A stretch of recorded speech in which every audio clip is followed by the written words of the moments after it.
welcome to the rest of day 2 of the Marisela Botello murder trial. And please, Lord, make it be witnesses that has something with the alleged crime to do.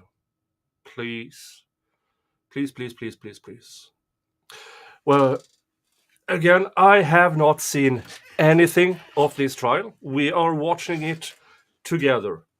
Everything here is new. I have heard stuff that happened later on in the trial that made me go, huh? But so far, I am not impressed by this prosecution at all.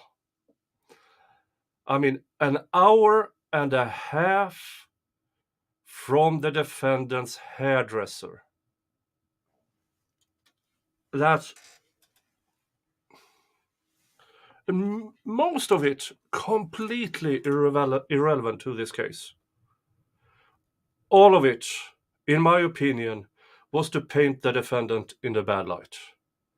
Completely useless. Hopefully this chat is less pitchforky than Vice's at the moment. Generally, my chat is nicer than I am. Oh.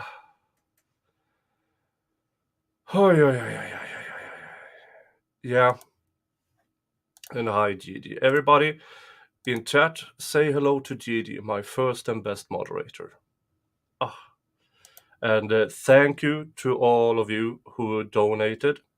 So Gigi can have a decent Christmas and pay off some bills. This will continue today. And it's Wednesday today, right? Yeah. This week during this trial stream, everything that goes into my PayPal, I will transfer to Gigi. So, and as you all know, Gigi became ill some time ago, and with the destroyed economy as result. So everything that goes into my PayPal, I will transfer to Gigi this week. I will present receipts at the end of the week when everything is transferred. And the PayPal is pinned on the top of the chat. All right. Now then, hello. What the frick? No. Where is it? There it is. Oh, so today we are continuing with the rest of day 2. And please, Lord, make it be something relevant. Hey! Hello, Dave. Do you have a stream coming up? Do you want to join, Dave? Or do you have work? Let me know, and I will send you a link. And yeah, because yesterday I should have put up the Dave sign yesterday, or the Dave signal. For you who don't know what the Dave signal is, it is this one. Since I'm not US based, I do need... Oh, he's at the office. He can jump in for a bit. Yeah. Okay, I will send you a link. Bum, bum, bum. There.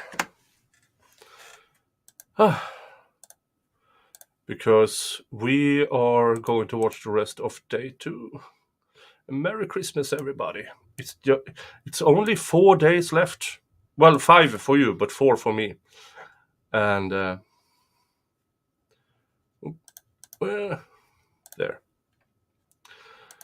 Because we in Sweden and Scandinavia, we celebrate Christmas on the 24th, on Sunday. And and on Monday, when you celebrate Christmas, I know that Baker has a stream, and I will probably join. So everybody who does not have the luxury of spending with family or doesn't want to spend with family, join Baker on Monday on his Christmas stream. But here we are. They just finished off the hairdresser testimony. An hour and a half of hairdresser. I swear to you, if the next witness is her pedicurist, I will have Jingles comment on it, and I'm hitting the bottle.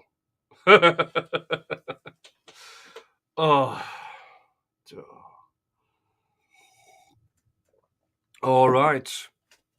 But yeah, let's hear what they have to say. Thank you, ma'am. If you would please watch your step heading down to the witness stand, we will go ahead and take our morning break. Oh, morning break. For the next 5 to 10. All right, next witness.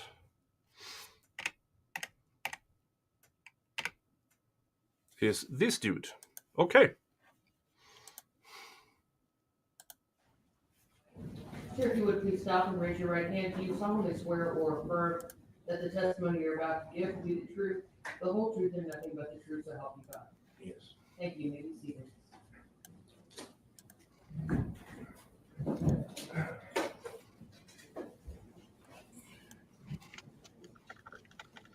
You may proceed. Thank you. Good morning. Good morning. Can you speak into that microphone? Good morning. Could you state your name, brother? Daxon students. Do you go by Dax? Yes. And where are you from? Camden, Arkansas. Okay. Where do you live now? Irving, Texas. So in the Dallas area. Hey, Dave. How are you doing? Hello. Not too bad. Hmm? Oh, there we Good are. to hear. Good Sorry, to I was hear. typing in the chat and then I didn't finish my hello to Gigi. It just says hello. Well, I guess it says hello, but Hello. it's not spelled right. This is an interesting case. I've been trying to follow it a little bit. Yeah, I mean, the prosecution's opening statement was good.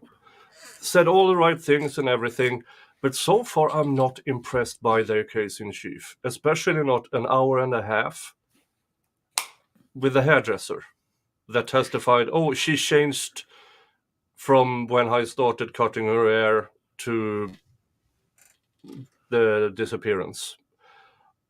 Yeah, well, this is a lot of hearsay within hearsay sort of stuff, right?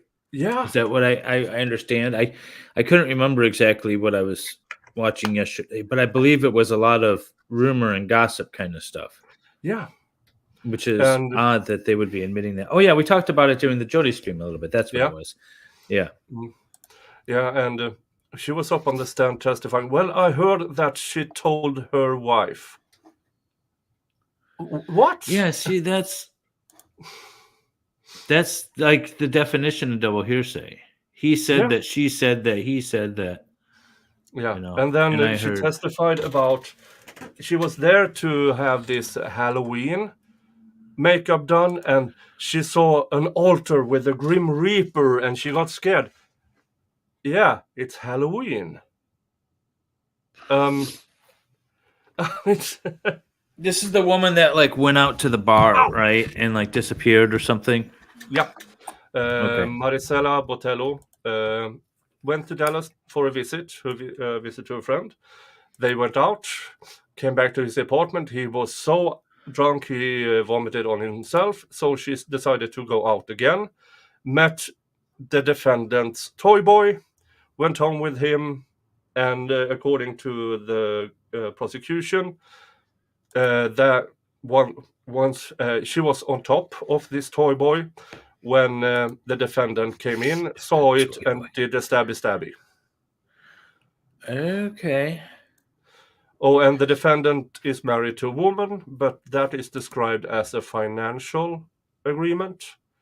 So there are 3 people in that apartment, 2 women who are married, and the toy boy. Oh, this is that case. Yeah. I was looking at this case, and then I just didn't have time to cover it, so I just threw it out of my mind. Mm. Okay, this is that case. This is Interesting. that case. Yeah. Mm. And I looked at it too a while ago because then I wasn't sure if the Young Thug trial would start before or after the holidays. And then Young Thug started, so I put this a bit on the back burner. And then, one of the defendants in the Young Thug got stabbed in prison. And here we are. Yeah. So this is so your Young Thug is delayed until after the new year. Hey, Yvette. Hi, Yvette. The one name that I can pronounce. I said the one name that I can pronounce. That's my former mother-in-law's name. Okay, Yvette. Yeah. Hello. And hello, everybody else. And hello over at Rumble. Oh, yeah, you're on Rumble. I'm on Rumble as well. Yeah. Well, And we just got the X messages coming through on StreamYard. Maybe, fingers crossed, we could start getting Rumble messages through as well. That would be nice. I hope so, because it would really... What's going on, Jingles? Why are you so cuddly all of a the sudden? other thing that would make this, like I use Streamlabs and OBS, and you can put the chat on screen, but StreamYard doesn't allow you to do that. If you could put another chat window on screen at least, and then you could at least see the Rumble chats. Do that, StreamYard. Yeah, I can do this, but then I can't show the trial. Right. Yeah. No, that's the thing. But then you got, but like what I do is I cut and paste them into the banner or the, at the bottom of the page, but that just takes so much effort. Just throw it up just allow me to throw it up there. Anyways. Next year, maybe. Yeah. Okay. But we finished off the hairdresser. I don't know who this guy is. His name is Daxon Styles, I think. He didn't spell it out. And I assume he's not a cop. And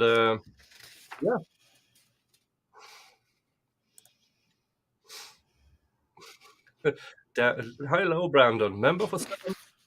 Damn it, I thought it was Thursday. For Christmas, I would like today to be Thursdays. I'm so sorry. I can't grant that wish. It's only Wednesday. Thank you for being a member for 7 months. That's so sweet. That's really nice of you. And he's a member on my second tier. I have 2-tier memberships now. The original for $3 a month, and then I have for $6 a month. And I don't even know if Brandon's a member of my chat. Yeah, but let's listen to this guy and see if he has something remotely relevant to this trial. Yeah, who is this guy? I see it there at the bottom. Okay. Yeah. Daxon, but he's just a fact witness. I have no idea. Okay. Well, we'll find out. Since like 202. Okay. So 21 years now? Something like that, yes, sir. And what do you do for it? I manage a bar in Deep. To be fair, it's good.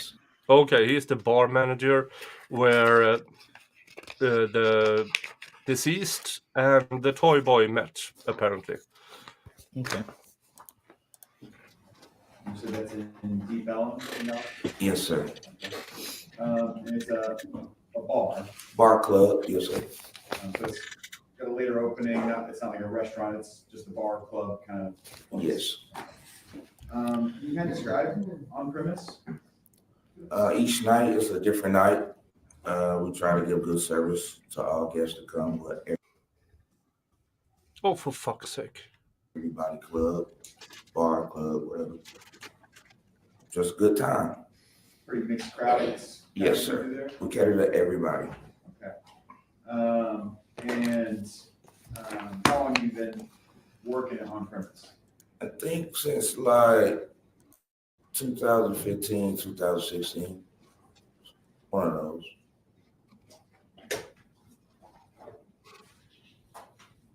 And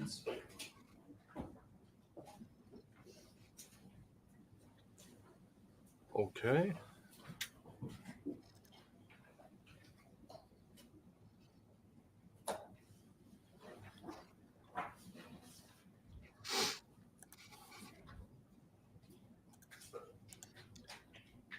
Okay, prosecutor, get on with it. 2015, somewhere in there. Yes, sir. 15 to 16. And Commissioner Bertram, You may. I'm going to show you what I have marked here, states 88 through 91. Is that on premise there in 88? Yes. Okay. And then that's kind of the corner away from on premise. You can kind of still see on premise here, and that's Punk Society, is that right? Yes. States 89. And then states 90 and 91 are those matte aerial photos of the Deep Ellum area. Yes. Kind of where on premise is at. This time I'll offer states 88 through 91. Alternative defense for any objections. No objection, Judge.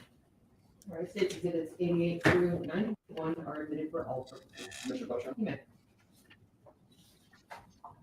So start here with states 90. The map here of on premise, kind of the type view. It's on Elm and Oh, Google Maps. what's kind of cross street over here? You know? Crowdis, I think. Okay. And you're right next to trees. Yes, sir. And then down here that's Punk Society. Yes, sir.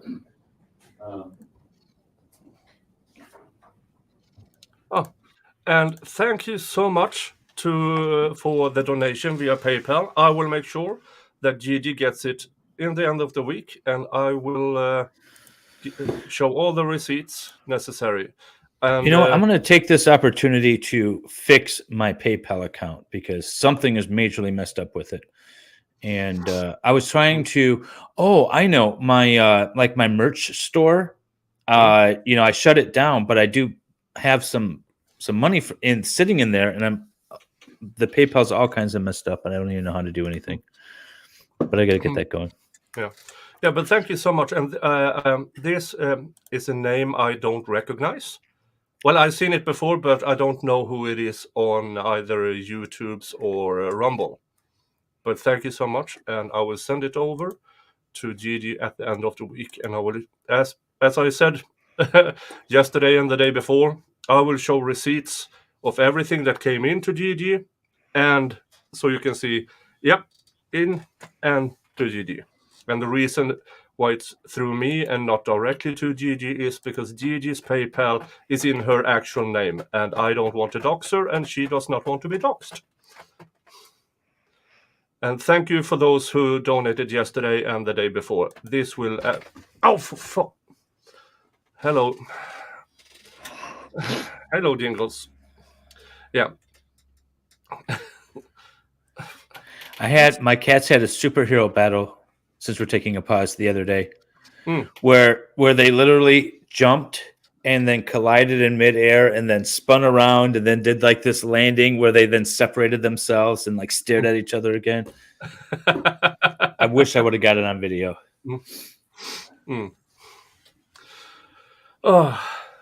Yeah, but thank you to those who, all you who, and it will make a dent in it.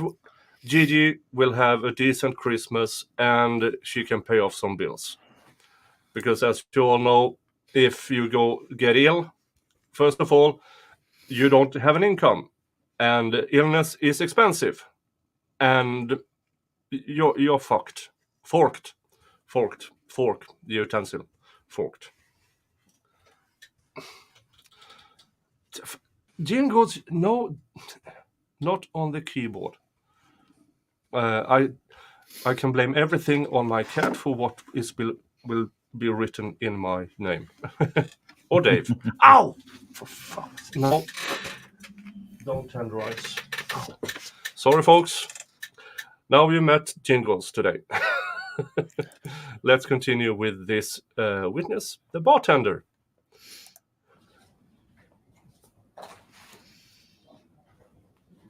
So here states 88, that's kind of the front, storefront of on-premise there. Yes. So in your time there at on-premise, did you meet the defendant, Lisa Dykes? Yes. Okay.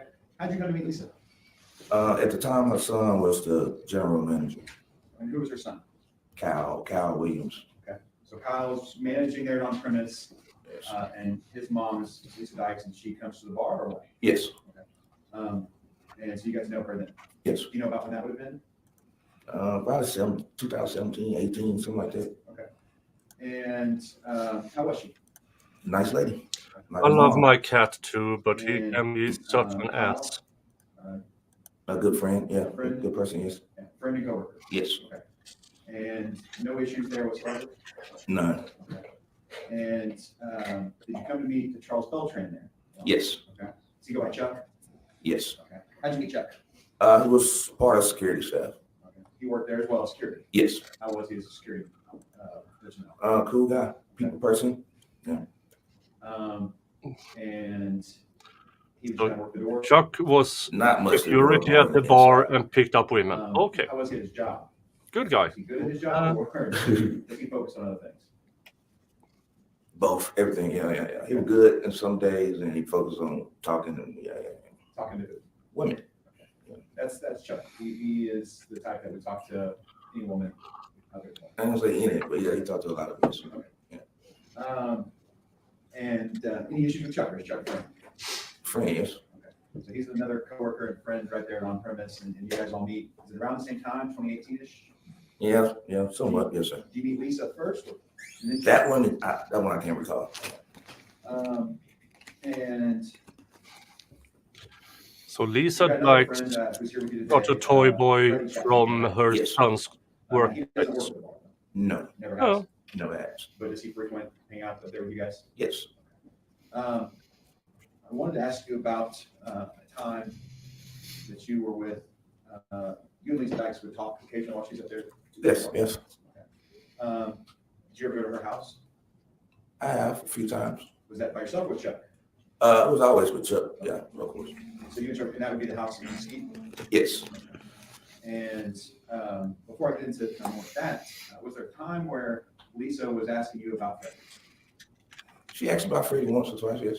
What was the contents of, or what was she asking you about? It was more like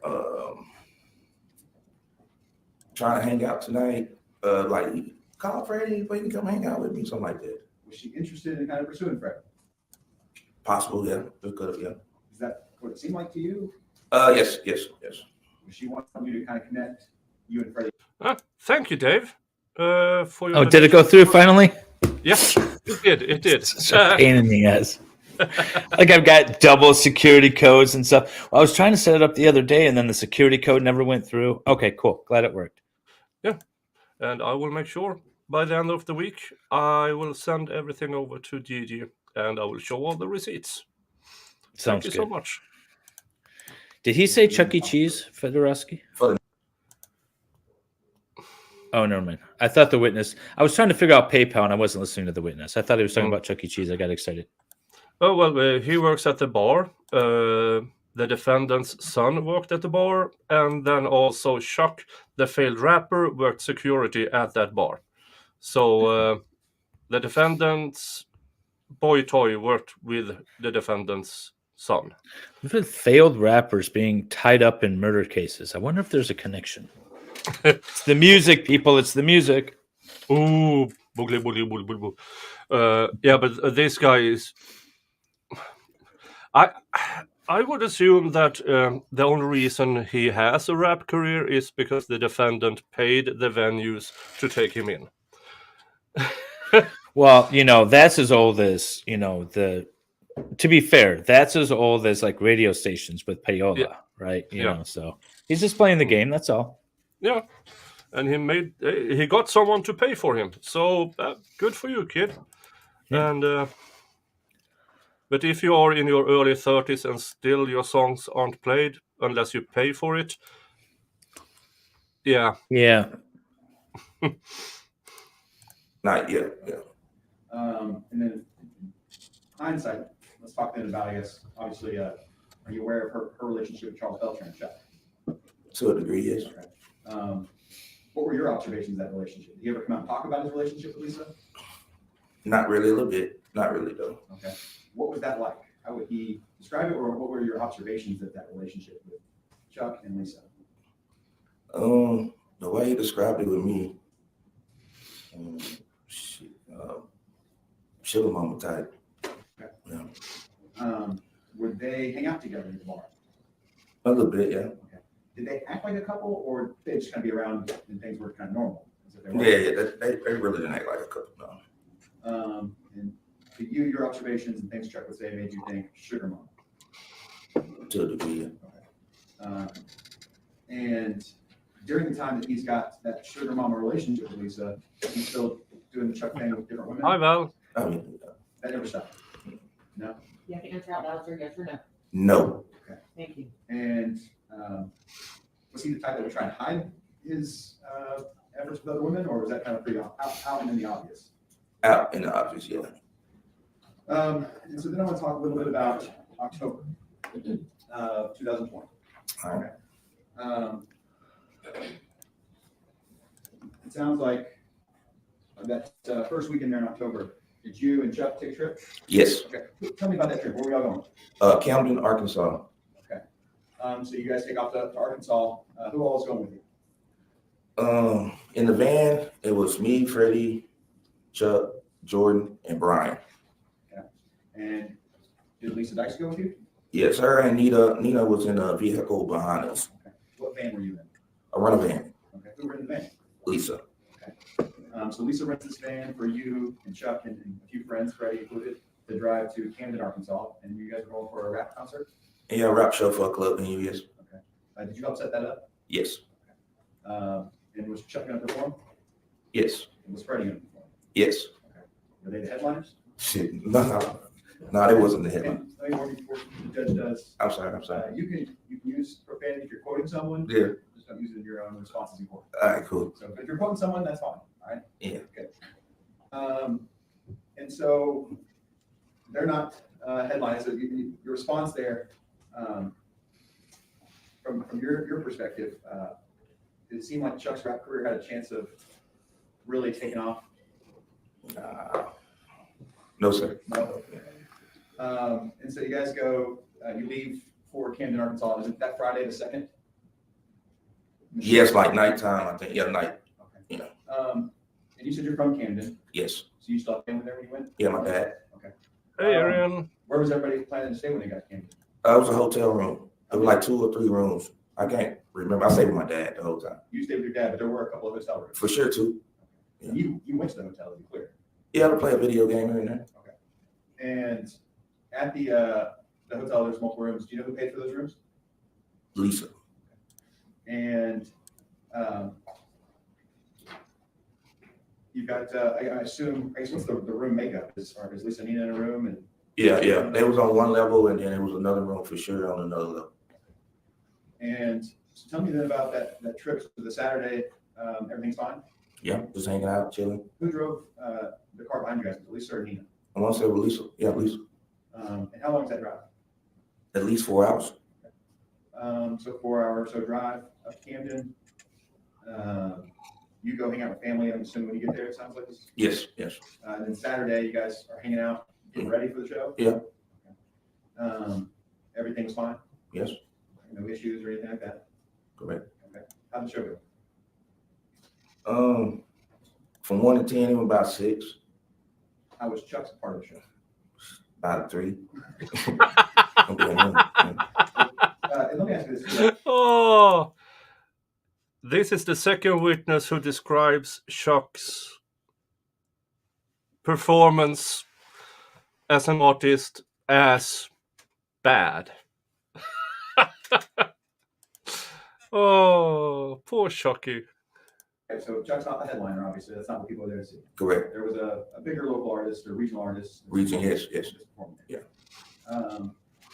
Is it something where that establishment is like reaching out to Chuck saying, hey, you come perform, or did you guys have to coordinate for the slot? The second guy was the opener, and I guess they was looking for they had a slot for another artist or whatever. The second guy is one of my good friends too, and it just got set up where Chuck had the slot. I think it was like $200 to $300 for the slot. Chuck had to pay for the slot. Yes. So it's not. It wasn't a case of anyone was interested in recruiting Chuck to come perform. It was you made a connection to get him on stage. Yeah. And at this time, he had maybe a song or two out, I think. Yes. And Freddie had a song as well. Together, yes. You don't perform with him or rap with him or anything like No, that? I ain't a rapper. But you had some of those connections and they were your friends and Yeah, kind of work with us. The audience, you said, Chuck's was about 3, so it sounds like the audience wasn't too into Chuck's performance. correct. Get some booze. Yeah, I heard a few of those. Okay, so some booze and chuckling probably, Yeah. and then things turn around when Freddie gets on stage. Yeah, that was song number 2. Okay. Yes. So when Daxon or when Freddie and Chuck do a song together. Yeah, I heard people like, okay. One Like, at a time. oh, my bad. Just make sure. Let me finish the question and you answer. Yeah. Y'all leave Arkansas, or I guess that night. What do y'all do that night after the show? Went back to the hotel Did you go back to the hotel and hang out for a for a little little bit? bit. But you don't stay. No, I went back to my dad. So you have no idea where Chuck stayed that night from your own. Yeah, no idea. And Lisa was obviously there with you guys. She drove, you said, and she's at the hotel. Was she at the concert? Yes, Was she hanging out, walking around? yes, Was she drinking that night? yes, So she's there having a good time. yes. And are you aware that she had a surgery though, like a month before this? Yes. Do you know what kind of surgery? Plastic surgery or something. Do you know where? I think neck, leg, something like that. Were you actually there picking her up from the hospital with Chuck? I'm one of the car, yes. I went there for sure. Okay. And that next day, that Sunday, you guys drove back on Sunday the 4th? Yes. No issues at this point. No. And you drive back to, where do y'all go when you drive back? Mesquite. Is that the meetup point, that Mesquite house where Lisa lived? Yeah. And what y'all do from there? What was the plan? Me and Freddie Ubered downtown because at the time that's where I was living at downtown. Around 7-ish, 8-ish. And then me and Chuck met back up like midnight. So you guys Ubered, was the plan to Uber when you got there? No. Why did you Uber? Chuck couldn't find his keys. His keys to his car was the black Audi? Yeah. And so he can't find his keys, so you guys say, we're just gonna catch an Uber and we'll figure something out later. Yeah. Uber, you said you live downtown, not too far from Devon, where you were. Correct. About how far? A mile? So walkable distance from where you work and that's where. Yeah. Was Freddie staying there too? Yes. Freddie worked down there too? Yes, it was concierge. At the Manor House. Okay, that's the apartment. Yeah. So you and Freddie Uber back to Manor House, and does Freddie stay with you? Stay with me. No. I mean, not that evening. No, you you go- with Chuck, He go to his place and I go to my place and then me and Chuck went back up. and Freddie's gone at that point. Yeah. And so we're talking October 4th in the evening hours. You said 7, 8. Yeah, somewhere like I feel like I need a list of all the players. Yes. What do you think? What time are we meeting up? I presume you Bellum? Yeah, he picked me up. Okay. In the Audi? Yes. Well- So October 4th. Main person is Lisa Dykes. She worked at a law office as a negotiator. She's the defendant? Yeah, No, she's not that's the the, defendant. that's Oh, the she is the defendant. defendant. Yeah. Okay. So that's the main player. Going through midlife crisis, got a toy boy, changed her appearance, lost weight, got plastic surgery about a month before this ending. And well, she married Lisa. She married Nina. Some 2 years before this happening, which allegedly was more financial. Okay. Then Chuck and Lisa met sometime 2018, 2019. So she had a relationship with Chuck before she married Nina. But Nina wasn't allowed to sleep with Chuck. They did anyways. And Chuck is a player and brings up women to the apartment from time to time. Never been something weird about that, as long as Lisa gets hers, apparently. But this particular night, between the October 4th and October 5th of 2020, Chuck picks up Marisela Botello. They have relations. According to Chuck, he fell asleep during relations, woke up with the victim on top of him, and Lisa doing a stabbing motion towards the victim. Then, Okay. yeah, that's the... So the defense is not, I didn't do it. The defense is more like a self-defense kind of defense? No, defense so far is there's no actual evidence that Lisa did what Chuck spills out to have happened. And Chuck is... has... Yeah, that's what I was thinking, Gigi. Yes. Murder board. Yeah. Well, Chuck has told many stories about the disappearance, but the latest one was him snitching on Lisa Dykes that she committed the ending. Okay. And so he will testify in this. I think Lisa will testify in her own behalf, and I'm not sure if Nina will testify. I haven't seen this. It concluded a week ago, but it's a strange case and even stranger trial. That's all I know about it. Okay. And yeah, because one of the theories is that she mistook the victim for Nina, who Lisa had banned from sleeping with her toy boy. But there's about 100-pound difference between the victim and Nina. So, yeah. Okay. Well, we'll see how this goes. This is only the second witness?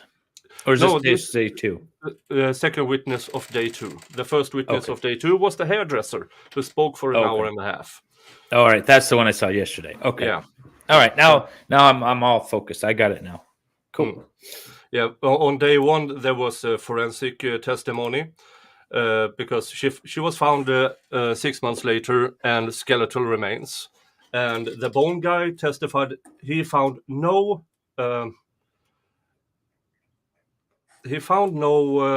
damages to the bones. That could be anything. And the coroner said she determined it as homicidal violence due to everything she knew about the case, but she didn't either find on the soft tissue anything that said there was damage to the remains. So okay. Yeah, and during the defense opening statement, it was not good, but since apparently they found the victim's blood in the apartment, and he said something about nosebleed or anything, but then again, they didn't actually investigate the disappearance until January. So they waited 3 months before they started investigating, and then in March she was found. So, yeah. And then the married couple, everybody was arrested.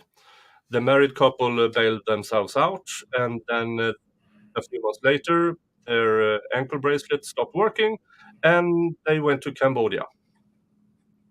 So then they were extradited from Cambodia back here, and now it's trial. Okay. So everybody was shocked for this. No, is there? I imagine in the media there's some sort of it was delayed investigation because of the race of the parties involved, and the family of the victim the next day tried to report her missing, and the cops said no, wait. Well, that's typical. They usually have you got to wait like 48 hours or something. By that time, all the unaliving has been done and the body's been hidden. Yeah. And I had a bit of a rant yesterday about if you think your relative or friend is actually missing, don't accept a cop saying wait. Force them to take the report. Because you can. Because there is no 48-hour rule. There is no 24-hour rule. There isn't a 30-minute rule. If you believe your family member is missing or your friend is missing, report them missing and don't take no wait as an answer. Yeah, there's no law about this or anything. It's the police. Remember, the police don't work for you. They have no obligation to you. It's all discretionary. So they're choosing not to. What is Little Pill talking about? Did I tell the defense's question to the bone guy? Oh, yeah. The bones that are missing, were they missing before she died?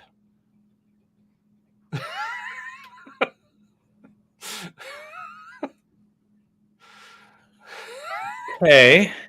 Yeah, the bones that was missing was most of the spine, her arms, and her feet, and her shoulder blades. Well, see, now, so that's what I was thinking. I'm like, well, if she was a one-handed, like a one-armed person, I could get the question, but the spine's a little tougher to get through. Yeah, and they had pictures of the night of the disappearance, and she clearly had a spine and both arms. Okay. And her feet. Maybe. No, she was not an amputee. Okay. I want to offer one piece of defense for this defense counsel. Have you ever been stopped? And I do this too with some of my people when I'm talking. Okay, so for example, if someone comes in and they're starting a divorce process, I ask them about big ticket items that they own. Do you own a house? Do you own, cars? How many cars do you own? But I also say, do you own any tanks or airplanes or giant missiles or things like that? Because I want to throw them off. I want them to think about the question, and if they're just like no, I know they're not thinking about my answers. So I ask them again to make sure that I get everything. Yeah. Police do that too. So I'll give him a little latitude. Maybe that's what he was doing. I didn't see it, but that's a funny ass question. Yeah, and I mean, do you have a spine? I got an answer from because I posted it on Twitter, and I got an answer from Ian, and he said, "Well, sometimes not asking question, did all the bones exist, can come back and bite you in the end." That's true. Assume that it's more so of because you're assuming that the bones existed, right? Especially the spine. But I would assume it might have been there to kind of throw off the witness a bit. Yeah, maybe. But both the bone guy, the forensic that was his last question? Oh, God. Okay, never mind. Yeah. Yeah, it was, I have to ask this too, and then that question. And I went, okay.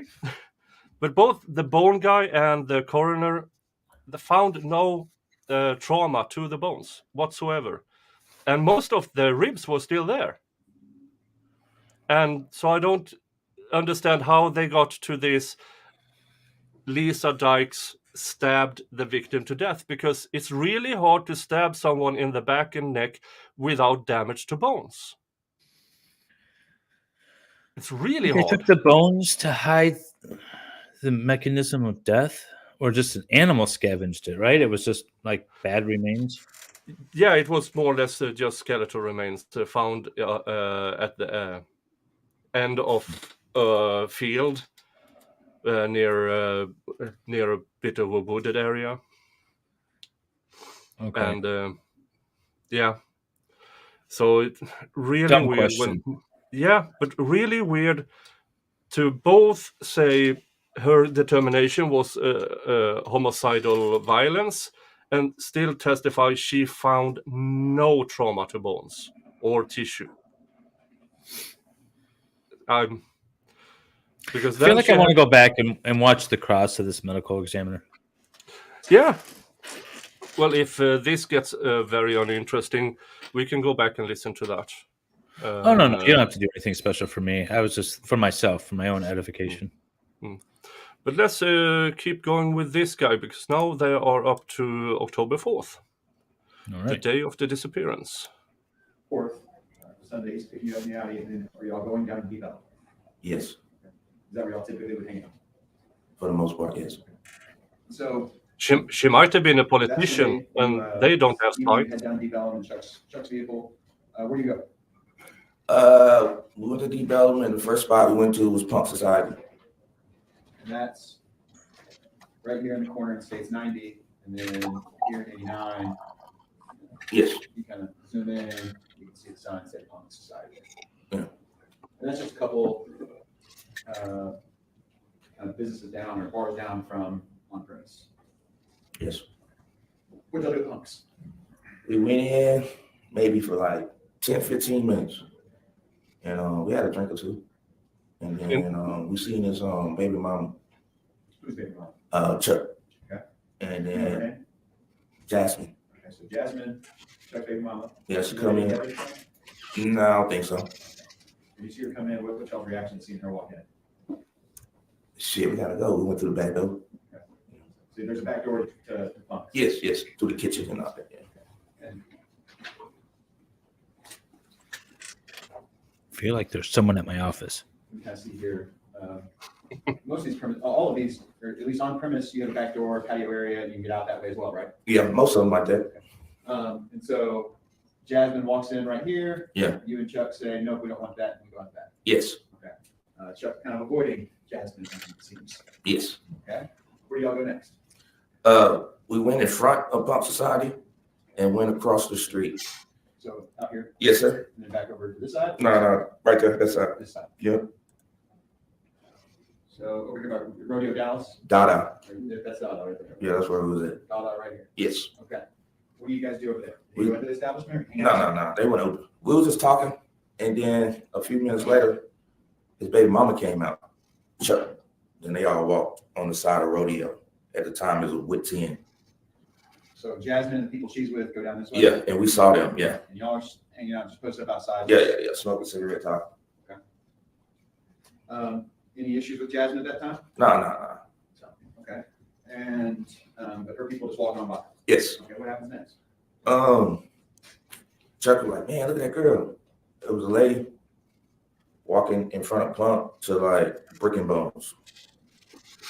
And then she came across the street and we both spoke to the lady and she went to Chuck. So she's on this other side of the street? Yeah, on this walking side? across, yeah. Okay. Yeah.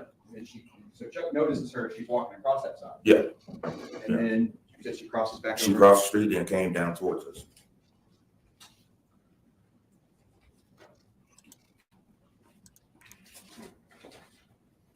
That girl was Marisela Botello.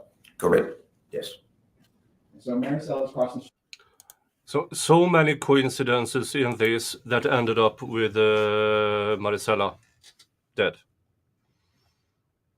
Had the baby mama not been there, had they not gone out the back door, they would never have seen her. And this would never have happened. So many coincidences. If Marisela's boyfriend or friend hadn't been too drunk and threw up on himself, never would have happened. If he had his damn apartment key so they could get into the apartment, none of this would have happened. So many coincidences that led to this. And all she did, she went out to have some fun. 3, Chuck says, hey, that's a pretty girl. Yes. Something along those lines. And then she comes over to you guys. Yes. Okay, what happens then? We both like, hey, how you doing? And she went to Chuck. Her and Chuck talked 3 to 5 minutes. How was that conversation? I really wasn't paying attention, but they were giggling, talking. Okay, so it seems positive. Yes. You said you're giggling. Yeah. Did it seem flirtatious between the two of them? Correct. And it was quick, you said. 3 to 5 minutes. She walks over after you guys seen her pass, 3 to 5 minutes talk. Yes. Giggling, and body language wise, it seemed like they're both kind of flirting. Correct. Okay, what happens next? Chuck was like, I'm about to roll, because that's what they call me, because I'm an old head. I'm finna go with her. I like, cool. So they went between Brick and Bones and Pump Society, that alley, yeah, right there. And Chuck was parked on Indiana Street.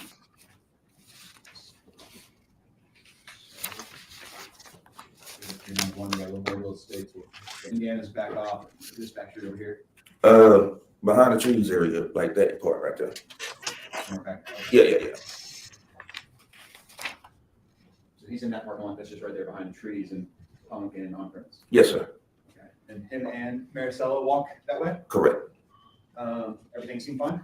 Seemed fine to me. That seemed something you've seen Chuck do before? Yes. And so he goes away. Do you think he's coming back at some point? Nah. You assumed he was gone for the evening at this point? Yeah, it was like 1:00, 1:15 or something. Any calls or texts from Chuck at that night? No, like I called him like I was really trying to get a ride back home, but he didn't answer, so I went back in Punk Society. Okay. Yeah. Did you hang out at Punk's for a little bit? Yeah, about 10, 15 minutes. Okay. How'd you get back home? I walked on. You said it's a mile or so. Like a 12, 15 minute walk. And but you get stranded there. Your friend that drove you here, Yeah. take you back. He's off. He's now found a girl that he's going to take back as far in there. Correct. You don't know where they go. Correct. And you didn't hear from Chuck again that evening. No, I didn't. When's the next time you saw Chuck? The next day. Okay. So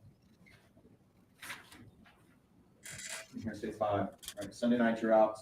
Yeah. Chuck leaves with, and that's I guess going into the early hours of the 5th of October. Like you said, 1 a.m. or so, and him and Marisela are leaving. It's later, hours later on the 5th, sometime that morning, to go see Chuck. Where at? At your house? Yes. Okay. Like 11 or noon around that time. So late morning or around noon. Correct. And how was Chuck when you saw him? Normal, like regular Chuck. What did he say? Did you ask him about the Yeah. I'm like, no, I was that girl last night. And he was like, he was nonchalant. I'm like, man, not really, just got some head. Went to the store, got some mixers, then got some head or whatever, messed around, just his words. And then he dropped her off because she won't let him take her back to the hotel. And he just dropped her off by like Baylor. Okay. So he says they had some kind of sexual encounter with each other, that they bought mixers together, and that he couldn't go to her hotel. Yeah, they messed around in the car. And they just dropped her off somewhere and that's it. Yeah, correct. Did anything seem, or did you press on that story, or did that seem like it would potentially be true based on what you at the time? Yeah, it seemed like it'd be true. Okay. So you had no reason to question at that time. Correct. And then you guys hang out for a little while, or Yeah, a little bit that day. how long? I can't really recall, but I'm sure a few hours. Okay. And I guess he eventually leaves. Do you know where he's going after that? No, Okay, did you hang out with him that evening? maybe so. That evening, then the next day, the next day, the next day, the next day. So y'all hung out kind of this whole week here. You all hanging out? For the most part, yes. Where are you guys hanging out at? My career, D-Bell, strip club, something. Okay. And when's the last time you see Chuck? I can't really recall, but I see him like every day until like Marisela pictures started coming up being a missing person. Do you remember when you started seeing her pictures come up? Not really. I can't recall. But I know at least a week, 8 days, 9, something like that. Somewhere up in there. About a week, you start seeing her pictures start really getting blasted. Yeah. Okay. And then I got phone calls about detectives popping up at on premise and all that type of stuff, asking about Chuck. Did you talk to detectives?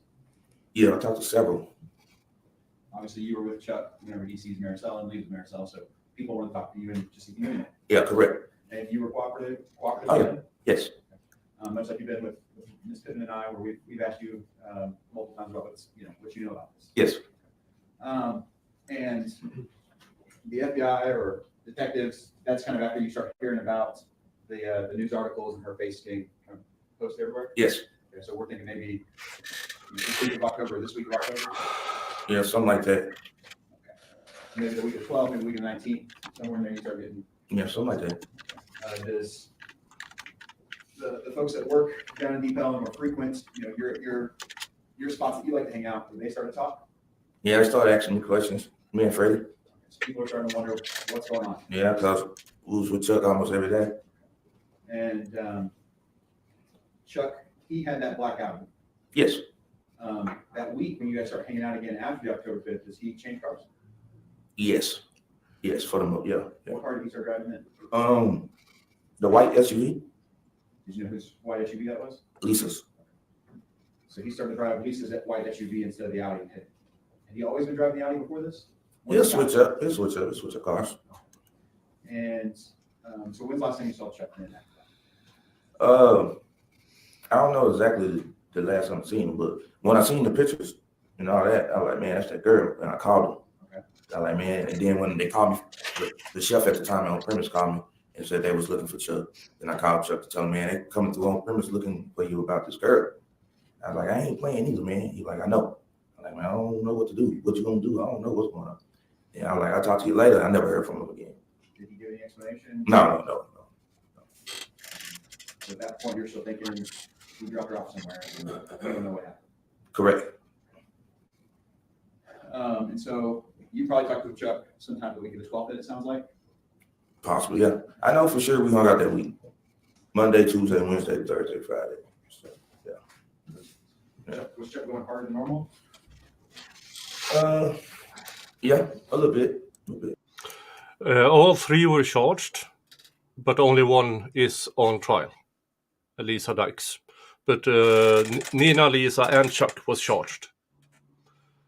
And are they state's witnesses? Chuck is state's witness. I don't know if Nina is. Okay. Y'all just spent a whole weekend. I know. Yeah, we had no time. Yeah. Okay. And then he leaves. Was Chuck active on social media? Yeah. Before all this, he was active on social media? Oh, yeah. Okay. And then when he leaves, what happens with his social media activity? I guess he died out for a minute on it, and then throughout the process of him missing, he was posting old videos. He posts old videos? Yeah, have some videos he was posting with like some stuff he saved. Okay. He posted as though it was happening then. Yeah, correct. Oh yeah, Chuck did a rap video in the middle of the investigation, mocking the investigation and the victim's family. Swell guy, isn't he?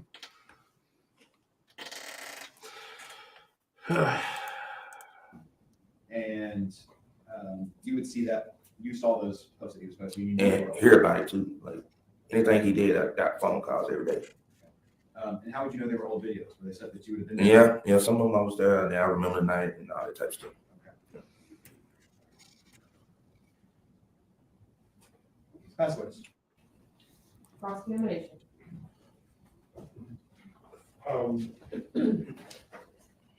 Sir, okay, you said that he was reposting stuff, and anything he would do, you kept getting phone calls, because I'm gonna move inside, because I can see you. Basically, that people contacting you, but now you can't see. I got you. Switch with. I'm sorry, sir. Because, I mean, everybody knew Dax. I mean, Uncle Dax, right? That's what Chuck called you, right? Yeah. When I say Chuck, I mean Charles Beltran, Chuck 50/50, right? That's what we talking about, right? Yes, sir. I mean, that's his rap name, or that's what he had on his IG, or What's his rap name? rapper. You know, 50-50? To a degree, yes, sir. half amazing, half crazy, right? Correct. And when we talk about Chuck, you know, the fact that he liked women, right? Correct. Good at manipulating women. I don't know about that, but he good with the ladies. Yes, sir. He was a womanizer, wasn't Hey, they loved him. he? Isn't that what he rapped about? Ladies, how do you never go really for listened to someone rap. like Chuck, you heard. What? I was like, ladies, how do you go? He's good with the ladies. He's a rapper, a failed He's a one. Failed rapper in his early 30s or by then What? late 20s. What part of the female dynamic makes him good with the ladies? That's what I want to know. Well, he was working security, and something in that, I don't know. I have no idea. It's better that the females answer that one. Yeah, I just don't get it. I mean, I would see a female version of this and go running. Let's see here if I can. Hold on.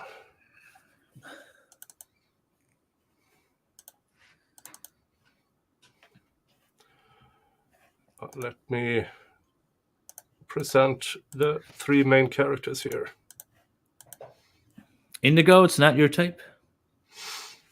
So Chuck there to the left, Lisa Dykes in the middle, and Nina the third. So Lisa and Nina are married. Chuck is Lisa's toy boy.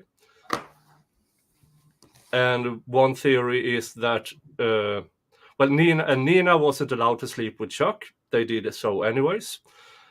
And the theory is that Lisa might have, when she saw a woman with long dark hair on top of Chuck, she became violently jealous and did a stabby. But Nina is a good 100 pounds bigger than the victim. So I'm not sure what happened in that apartment that night, but we do know that she ended up in a field after it.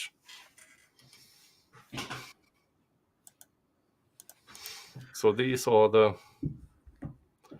players involved, and Lisa is the only one in this trial, while Chuck is a state witness, and I'm not sure about Nina. I mean, okay, let's assume he's a smooth talker. At the end of the day, he's still a favorite. He's in his mid-30s. He's working at a bar, and he's a failed rapper. Yeah.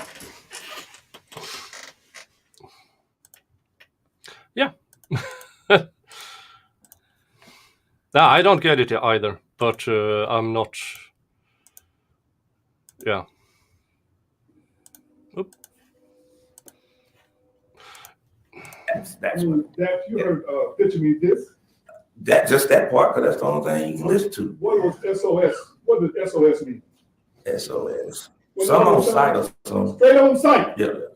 That's a song. I think him and Freddie got there.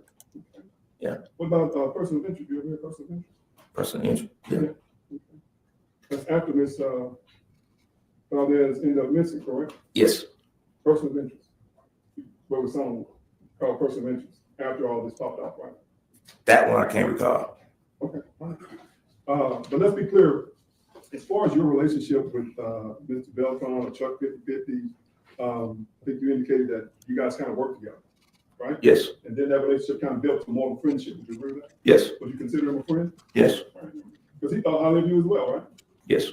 All right. And as far as Miss Lisa, all you guys are friendly with each other. Would you agree with that? Yes. Including her son Kyle. Yes. Right. You've been over to the house. Yes. Right. As far as what happened to this girl, you have no idea, do you? None. All you know is what Chuck told you, right? Correct. And do you remember talking to the police about what Chuck told you? I talked to several. Okay. Would you?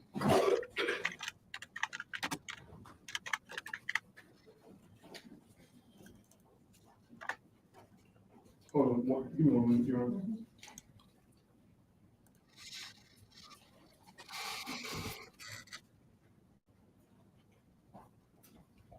I mean, Okay. Nina. Nina is a lawyer. Lisa worked at a law office as a negotiator. I'm not entirely sure how they could not pick up on laws and stuff like that during this. But hey, I don't know. Hopefully the prosecution will do something that convinces me that something happened in that apartment that cost Marisela's life. You remember when Marcella, I guess,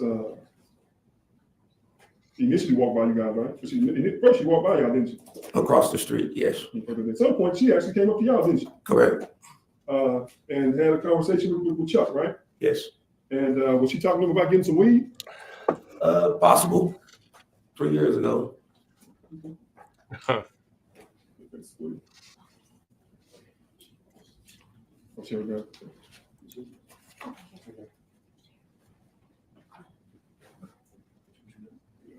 Two, one.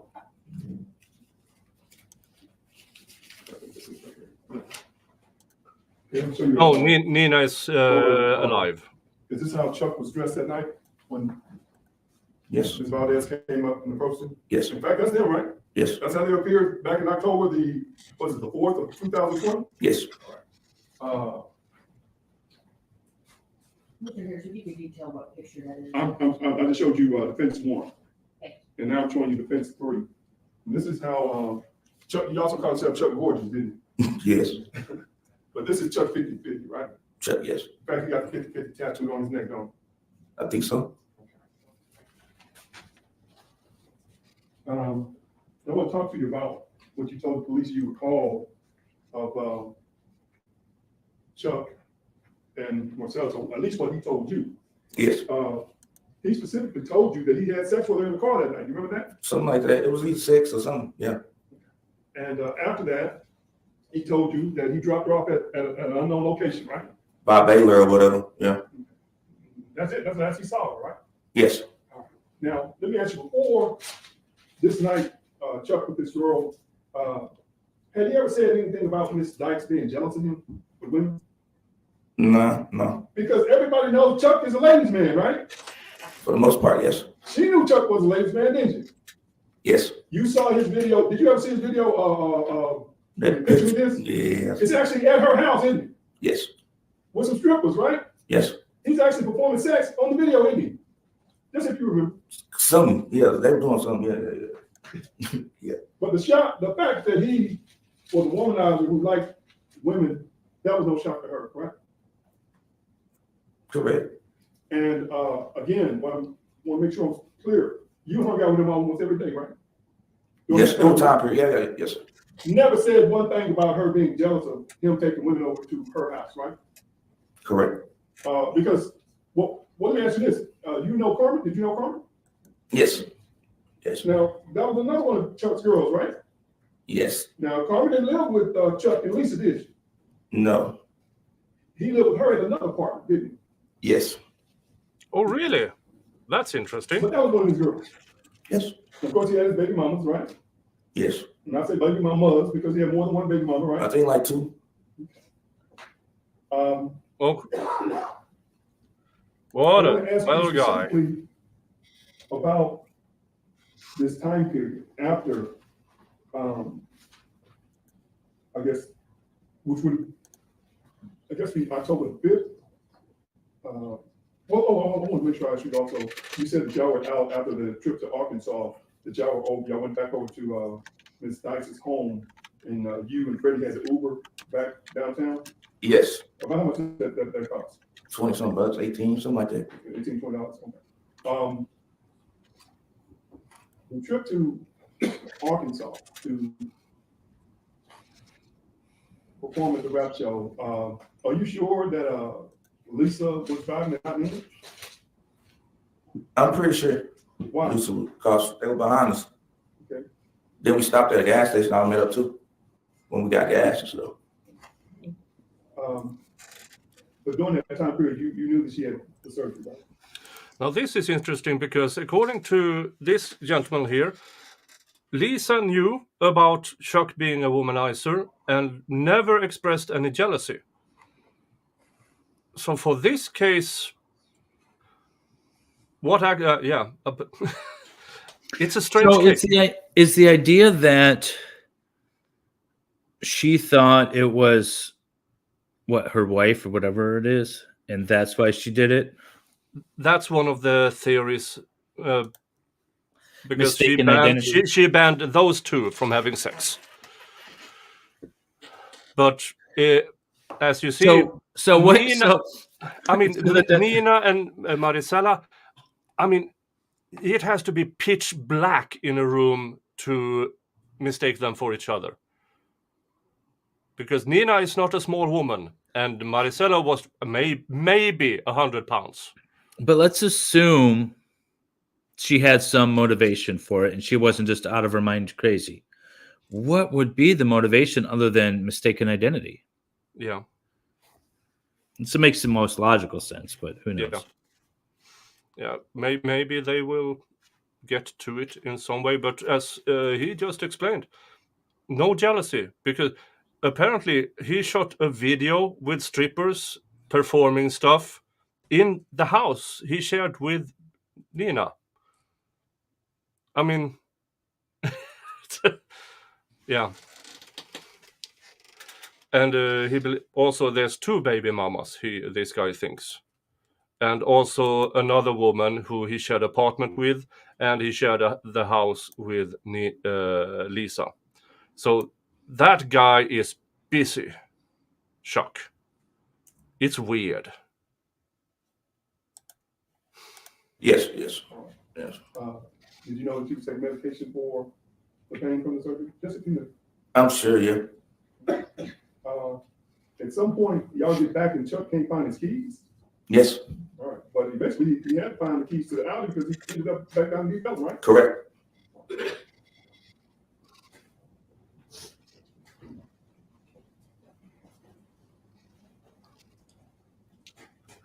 Yeah, and the failed cosmetic surgery that she could hardly walk. I guess, That was just earlier week they were asking before. about, Ms. Dykes, I guess, wanting to sue Freddie. Remember that? Yes, sir. Y'all in the club atmosphere, right? Yes, Women come down there trying to pick up men, don't yes, they? Men come down there trying to pick up women, right? yes, Older men pick up younger women. yes, Older women pick up younger men, right? yes, That's club life, right? yes. You find, Freddie didn't bite, right? Nah, But Freddie is a nice looking guy, right? decent dude. Lisa is He's not now that, but- 59, I I think. don't know about that. Oh, man. Okay, I'm sorry. I'm moving on. Yeah.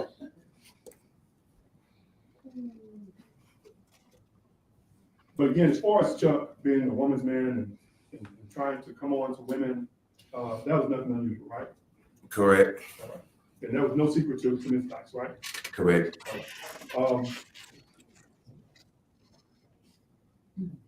When you saw him on October the 5th, Yeah. did he act as if anything unusual had happened? Yeah, it's normal to me. Did he ever say anything about Ms. Dykes or anything happening at Ms. Dykes' house? No, Did he give any indication that anything had went crazy with Ms. Valdez? no,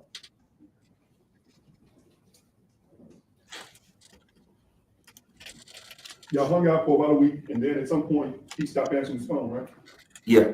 Now, did you call his sister, or did his sister call you concerned? I can't really remember because I met his sister like a month or two before all this happened, but we did talk. Yes, I met his sister. And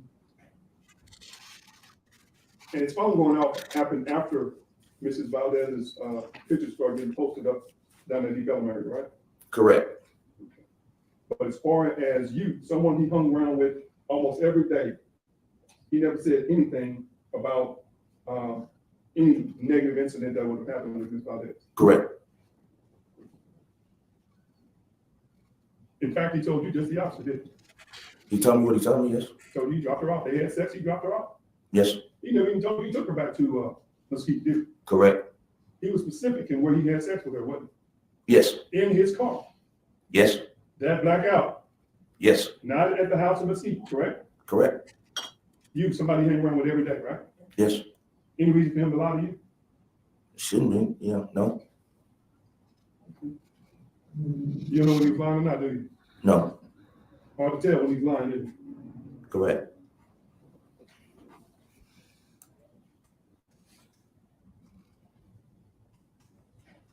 You say SOS is straight on site, right? That was a song. Yes. Straight on site. That means straight on site. When I see you, it's on, right? It could be SOS. Could be anything. I don't know. I'm not a rapper. I don't know about that. But in the context, you heard the song straight on site. Yeah, I heard song. Yes. In the context that they're using straight on site, that means when I see you, it's on, correct? Correct. And from the rap song. I'm saying From the rap song, yes, their correct, yes. Song. Yeah. If you listen to the lyrics of their song. Correct. Now, if this jury listens to the lyrics, they can form whatever opinion they want to, correct? Correct. But when you listen to it, straight on site means it's on when I see Yeah, you, correct? thanks. Thank Yeah, you for being correct. a member for 5 months.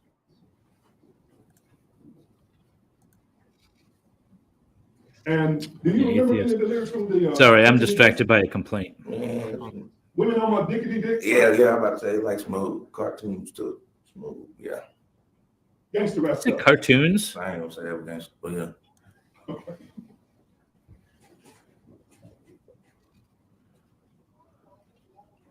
How old is Lisa? Yvette asks. Did we answer that? 59 at the moment. And I haven't seen her yet in this trial. Person of interest, just if you do. No. so Nina is 59, I believe. Now, Lisa is 59. I think Nina is in her early 50s. And Chuck is 31 or 32 at the moment. Hi, Stace. Okay. Menopause. But you are certain that he told you, somebody he hang around with almost every day, that he had sex with her in the car. Yes. Never said nothing about having sex with her at the house. Correct. Now, you've been to their, to that house in Mesquite. Yes, Did he have an altar out there? an altar. Yeah. Yes, if you know, Altar. No, I don't know about that. you don't know nothing about those types of altars, nothing like that. Correct.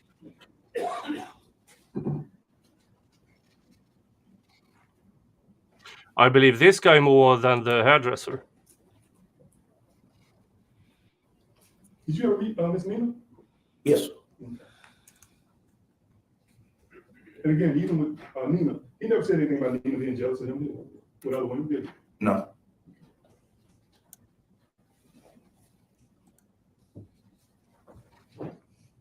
And as far as his wannabe rapper career, as you would, I guess, phrase it, Yeah. She was financing it, wasn't she? Yes. She bought him a studio, didn't she? Yes. And whether you believed in him, she did, didn't she? Yes. Or did, that might be. Yes.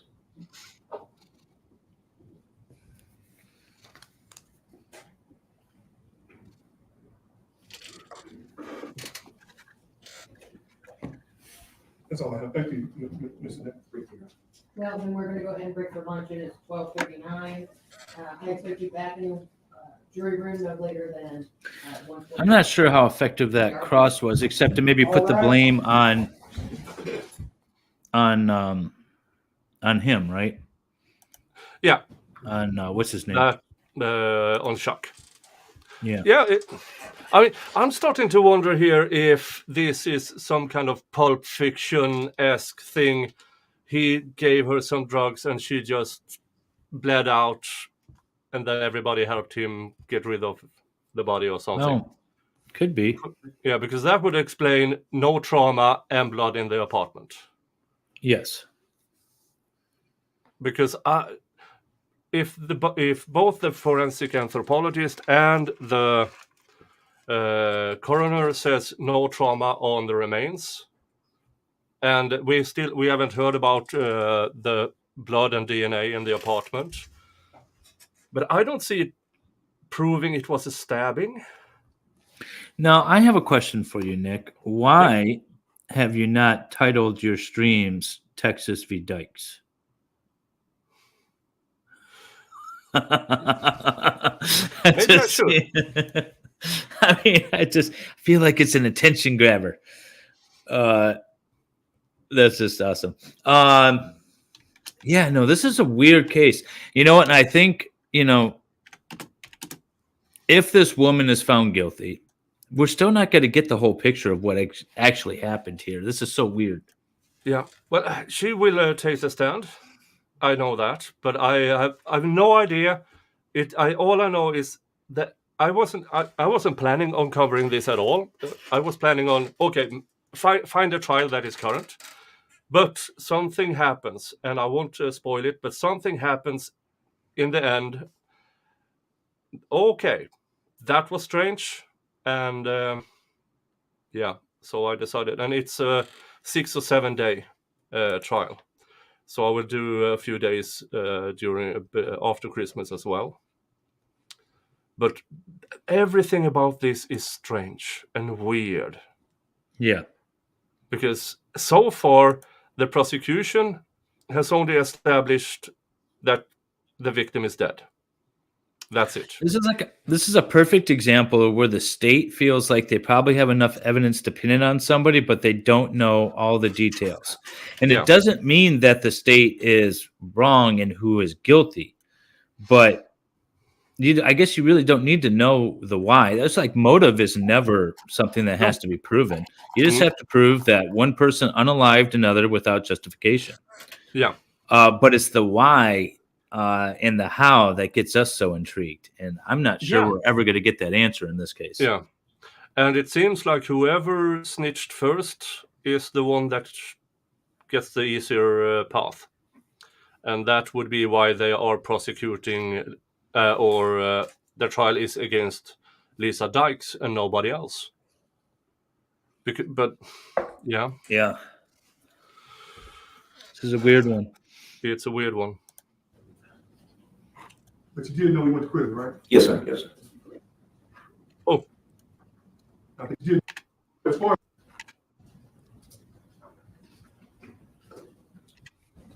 as his social media. Yeah. 50-50, half amazing.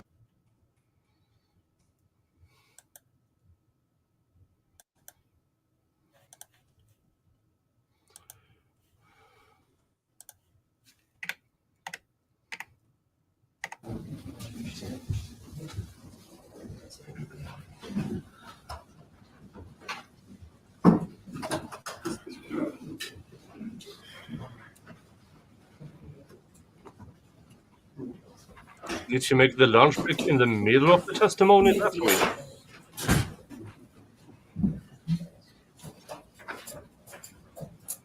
Mrs. Barber, let me know when you're ready. Oh, yes, it's ready. All right, so you are still under oath. You may proceed. Okay, redirect. There was some talk about Chuck's rapularities outside, and some of the things we rap about.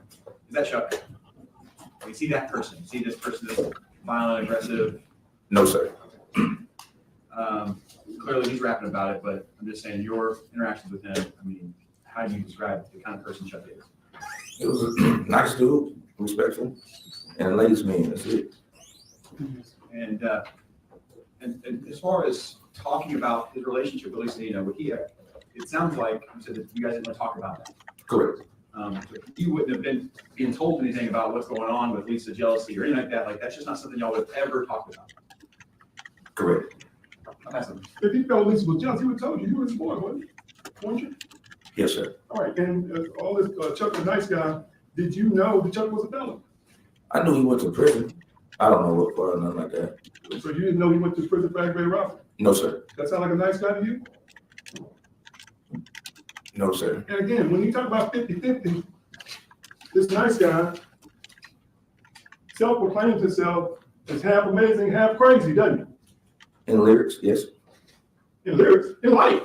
It's tattooed on his neck. 50-50, half amazing, half crazy. This nice guy.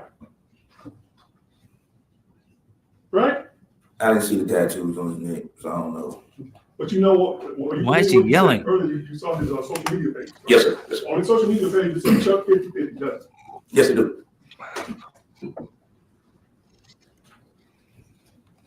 Yeah, this lawyer tries to hammer the table a lot when he tries to make a point instead of using act. He can do the same point And with you know, words. as far as you know, he had a baby mama in Austin, right? Yes. But he couldn't see his kids because he assaulted her, correct? No idea. But you did know he went to prison, right? Yes, sir. Yes, sir. I think you told him to jury you didn't know nothing about this Santa Marta, right? Correct. Or him having an altar at Miss Dykes' house. Correct. That's all I have, Judge. Nothing further to say, Your Honor. All right, may this witness be found excused? No objection. No objection, Your Honor. All right, sir, you're free to leave and go about your business. Please watch your step. Okay, now we know that Chuck went to prison for assaulting his baby mama, and that's why he couldn't see his kids. That would speak against him, in my opinion.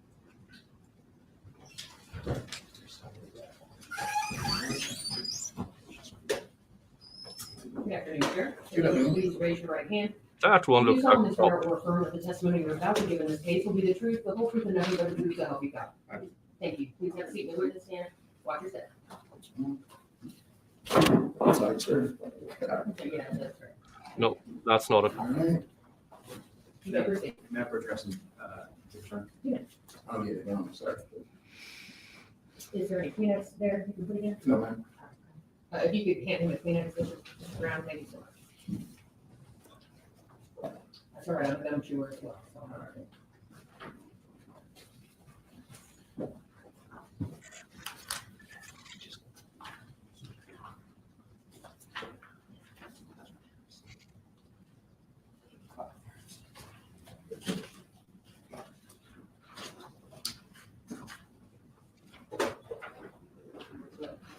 Get on with it.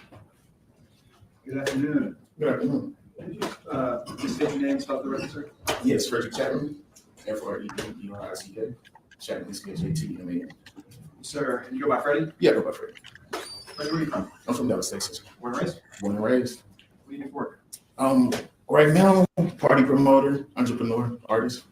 back 2020 where you worked in, At the Manor House, concierge. All right, Mr. Chapman, if you could please, I know that's how you have a conversation with somebody, but I need you to wait until Mr. Brown is completely finished with his question and then answer, because Mrs. Garza is taking down the record and all the testimony. Okay, got it. Thank you, sir. You may proceed. thank you. So, you said now you're doing some promoting and entrepreneur. Yes. So this is the other one, other rapper, Music? Yes. Okay. Freddie, Yeah, rap and writing music as that the well. previous guy told us about. Pretty much all of my life. I would say took it serious maybe around 19. Off and on. What do we think of his jacket, ladies and gentlemen? Yes. Yes. And we'll get into that a little bit more too, but let's talk about Deep Ellum. You're familiar with the area in your house? Yes. You go out in that area sometimes? A lot. Yes.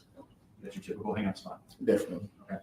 The establishment on premise here in States 88, Yes. is that a place that you frequented quite a bit? Yes. Tell me a little bit about on premise.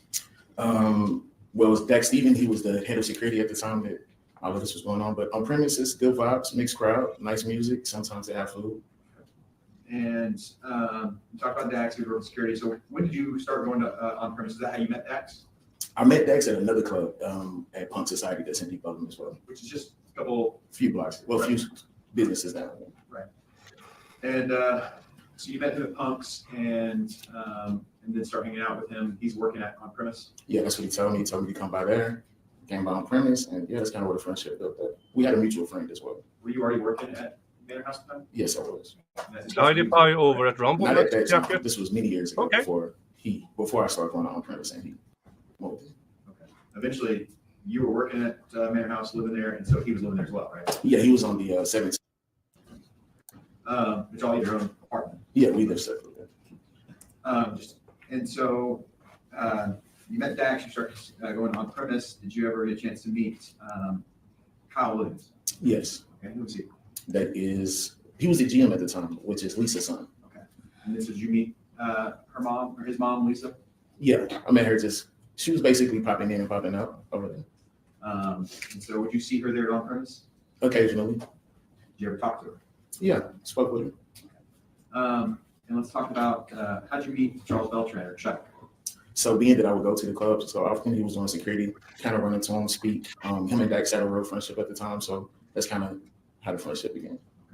And Chuck was into music as well. He was into rapping. Yeah, he was into music, dressing, women, same thing that I was into. Okay. And you guys eventually recorded together, is that right? Yeah, we did a song together. And I'm going to back up a little bit to the times you've met Lisa. There was a time that you saw her at a Halloween party? Yeah, so Dax gave me a call and told me to, yo, man, come up to on premise. Lisa, she asked me about you. She want to see you. And I was like, well, all right, cool. So I pulled up to on premise, went in. He told me, Your point on premise was on premise open to the public? no, it was a private party. Okay. And whose private party was it? Yeah, that she had rented out, I guess for her business, her company rented it out or something. Yeah, it was a Halloween party. So I go in, go to the bar, talk to Lisa. She kind of flirted with me heavily. She always was kind of flirtatious a little bit. That's kind of her general. Yeah, her energy is pretty strong. Notice how he licks his lip. And, She was a little flirtatious. how'd that interaction go while she's kind of flirting? Well, her face was painted, Gross. like a skeleton a little bit, I guess with the costume she had on. So I was kind of taken back a little bit. I guess just the energy, I don't know, it's kind of hard for me. She's kind of off. Yeah, it's kind of hard for me. And was she trying to have you hang out some other time? Yeah, she kind of told me like a proposition, like, anything you want, I can make happen. I see your vision, those type of things. So. And you played it cool or shut her down? I just played it cool. I didn't take her up on offer. I'm kind of like, yeah, we'll talk, but Never followed up. Yeah. I didn't follow up on it. Okay. So then, how do you find out about Lisa and Chuck? Well, I guess like a few weeks later, that's when they was in the parking lot of the building of Manor House, yeah. And I stepped out. He was talking with Dax. Dax was talking with Lisa as well. Nina was there. That was my first time meeting Nina. And Chuck had a black Audi, and that's what Dax was like, "That's supposed to be your Audi." I'm like, "What do you mean?" He was like, "That's your new Audi." He was Lisa. And so I was like, "Oh, okay." That's kind of how I was like, I guess he took off. Yeah.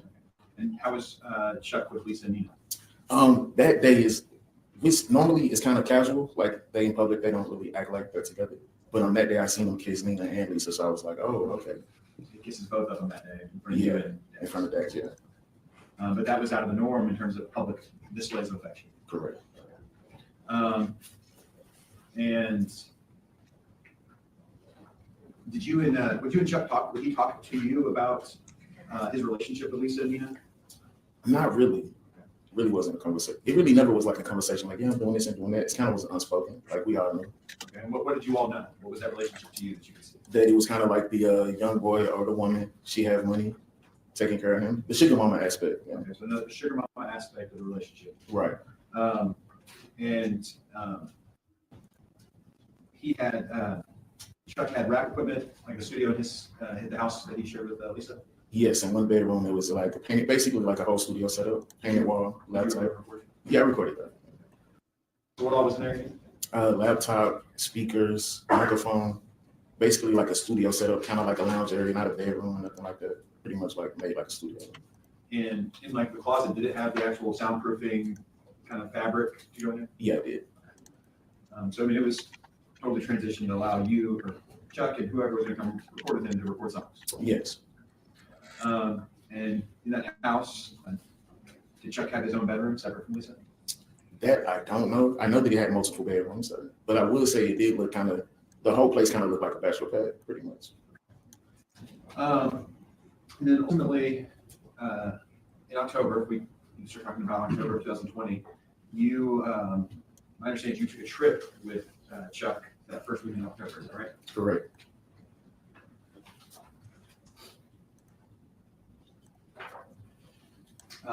You guys go to Arkansas. Was it on? It was on this Friday, October 2nd, 2020. I think it was, was it? Yeah, it was Friday because the show was on Saturday and we came back Sunday. Okay, so you guys take off on a Friday. You're going to Camden, Arkansas. Is that right? Yes. What's the plan when you get there? You got a show. What's the plan for the show? We got a show with an artist, well-known artist. So we was going to, I guess when we first went there, we checked out the club, talked to the owner, and just check out the space. We picked the section where we'll be at, and yeah. Who all went in this trip? It was me, Dax, Chuck, of course, Jordan, and Brian, and also Lisa and Nina. How'd you all get there? We was in a Sprinter van, and they followed behind us. They being Lisa and Nina, they drove together. They drove separately. Yes. And you recall who was driving their car? I want to say Lisa, but I can't really confirm who was really driving. How long was that drive? I think it's like 4 to 5 hours. And y'all get there on Friday night, show Saturday. Is Lisa coming around with you guys kind of where you're going? Yeah, pretty much. Okay. You guys go to the show that it's in the evening, I would imagine. It was Saturday night. Yeah, Saturday night. And how'd the show go? The show went pretty well. I think Chuck's performance wasn't that good in the beginning. Maybe he was nervous, didn't really practice, I guess, or something. And then our song came on, the crowd kind of reacted. He got into it a little more. And he performed one song kind of solo, and then the two of you performed a song together. Right. And that was it. So basically, a 2-song set for Chuck, 1 song set for you. Yeah. And then there's a headline act that was going to perform after you guys. Correct. And while you guys are out that evening for the Trap concert, Lisa Dykes was there with you You mean out and about or at the club? at the club? Yeah, she was there. Was she drinking that night? I can't recall. Were you drinking that night? I had a few drinks. Nothing crazy though? Nothing crazy. Just a social drink every now and So it's basically the same And thing after the previous show, guy said. then. We went back to the hotel, all kind of just chill, hung out, and that was it. I think one of Dak's friends pulled up on us. We talked to him for a little bit. Yeah. And where were you guys staying? You had a hotel? Yeah, we was at a hotel. How many rooms? So it was 2 rooms, and then they had a suite that was downstairs for Lisa and me. So Lisa and Nina had their own suite, and then you and the guys, you all had 2 rooms to split. 2 rooms, correct. Where was Chuck supposed to stay? That it really wasn't. I don't guess it wasn't really mentioned. What do you say? Where was Chuck hanging out that night? He was hanging with us, and he did go to the room with Lisa and Nina, and he did find out. How did that come about and go to the room with Lisa and Nina? So we was outside talking, just casual conversation, and Nina, she walked up. She had the she had the door key with like a note on it. She gave it to Chuck, and of course, me and Dax, we kind of cracked jokes like, "Yeah, go pay for the trip, man," something to that nature. So that was the understanding, was Chuck needed to go Yeah, go pay your debt, basically, kind of how we joke around. because the trip was funded by Lisa and Nina. Correct. That next day, that Sunday, October 4th, y'all drove back. Yes, we drove back. And where did you go? You went to the Mesquite house? Where? Yeah, we got to Lisa them house and got our bags. Dax and Chuck was saying, "Hey man, we want to be building and celebrate." And I'm like, "Man, I need to go home, go to sleep. I'm finna go home and go to sleep. I'm not hanging with y'all tonight." that what you did? That's exactly what I did. Okay, so you went home, you go to sleep. Mhm. You're aware that Chuck and Dax go out though. I didn't know, like, they didn't call me like, hey, we going out, but that was their plans. Yeah, So you knew that was gonna be planned, but you're like, I'm not I'm going to sleep. Yeah, I went to sleep. When's the next time you see Chuck? It was the next day. I actually was working, and he, I guess him and Dax was probably already hanging out. And I stepped outside, talked to him, and Dax was like, yo, guess where he met a girl from? I was like, from where? And he said Seattle. And then I was like, oh, okay. The reason why he brought that up is because he had an ex-girl from Seattle. Okay. And so you guys talked about the fact that he met a girl from This is Seattle. all about Yeah. nothing. What does this have to do with the Well, unaliving? I asked him, I said, yes, what y'all do? You take her to a hotel? Because No, he was I don't out of know. town. I was thinking that maybe he would take her to a It's hotel. just And he just said, oh, no, we just messed around in the Waste car. of Got some time. I dropped off and he Tell us some And he tells you dropped her off. Real Housewives of Dallas BS story. It makes no. Okay. It doesn't make. I have no idea how it's connected to the case. But the only thing is that Chuck acted normal the day after the disappearance. That's it. From two guys now. And Are we trying to prove that Chuck didn't do it, or are we trying to prove that the defendant, Miss Dykes, did? I don't know. This is the third witness on day 2 that has nothing to do with the actual alleged crime. They're just, okay, we went there, we stayed in a hotel, he's a bad rapper. We went back, he acted normal the next day. This But is just again, feeling. This is feeling. What about the defendant? How was the defendant acting? The defendant is the one that's being charged. Yeah. It seems like most of today is about painting the snitch Chuck in a good light. But I'm not sure it does, because all we know is. But you can't use character evidence to rehabilitate a witness. First of all, unless the witness has been called and the witness's credibility to tell the truth has been attacked, and then you can rehabilitate the witness's credibility. Yeah, but the defense did that in the opening statement. He's not trusted. He's been lying and lying and lying. So they did that in the opening statement.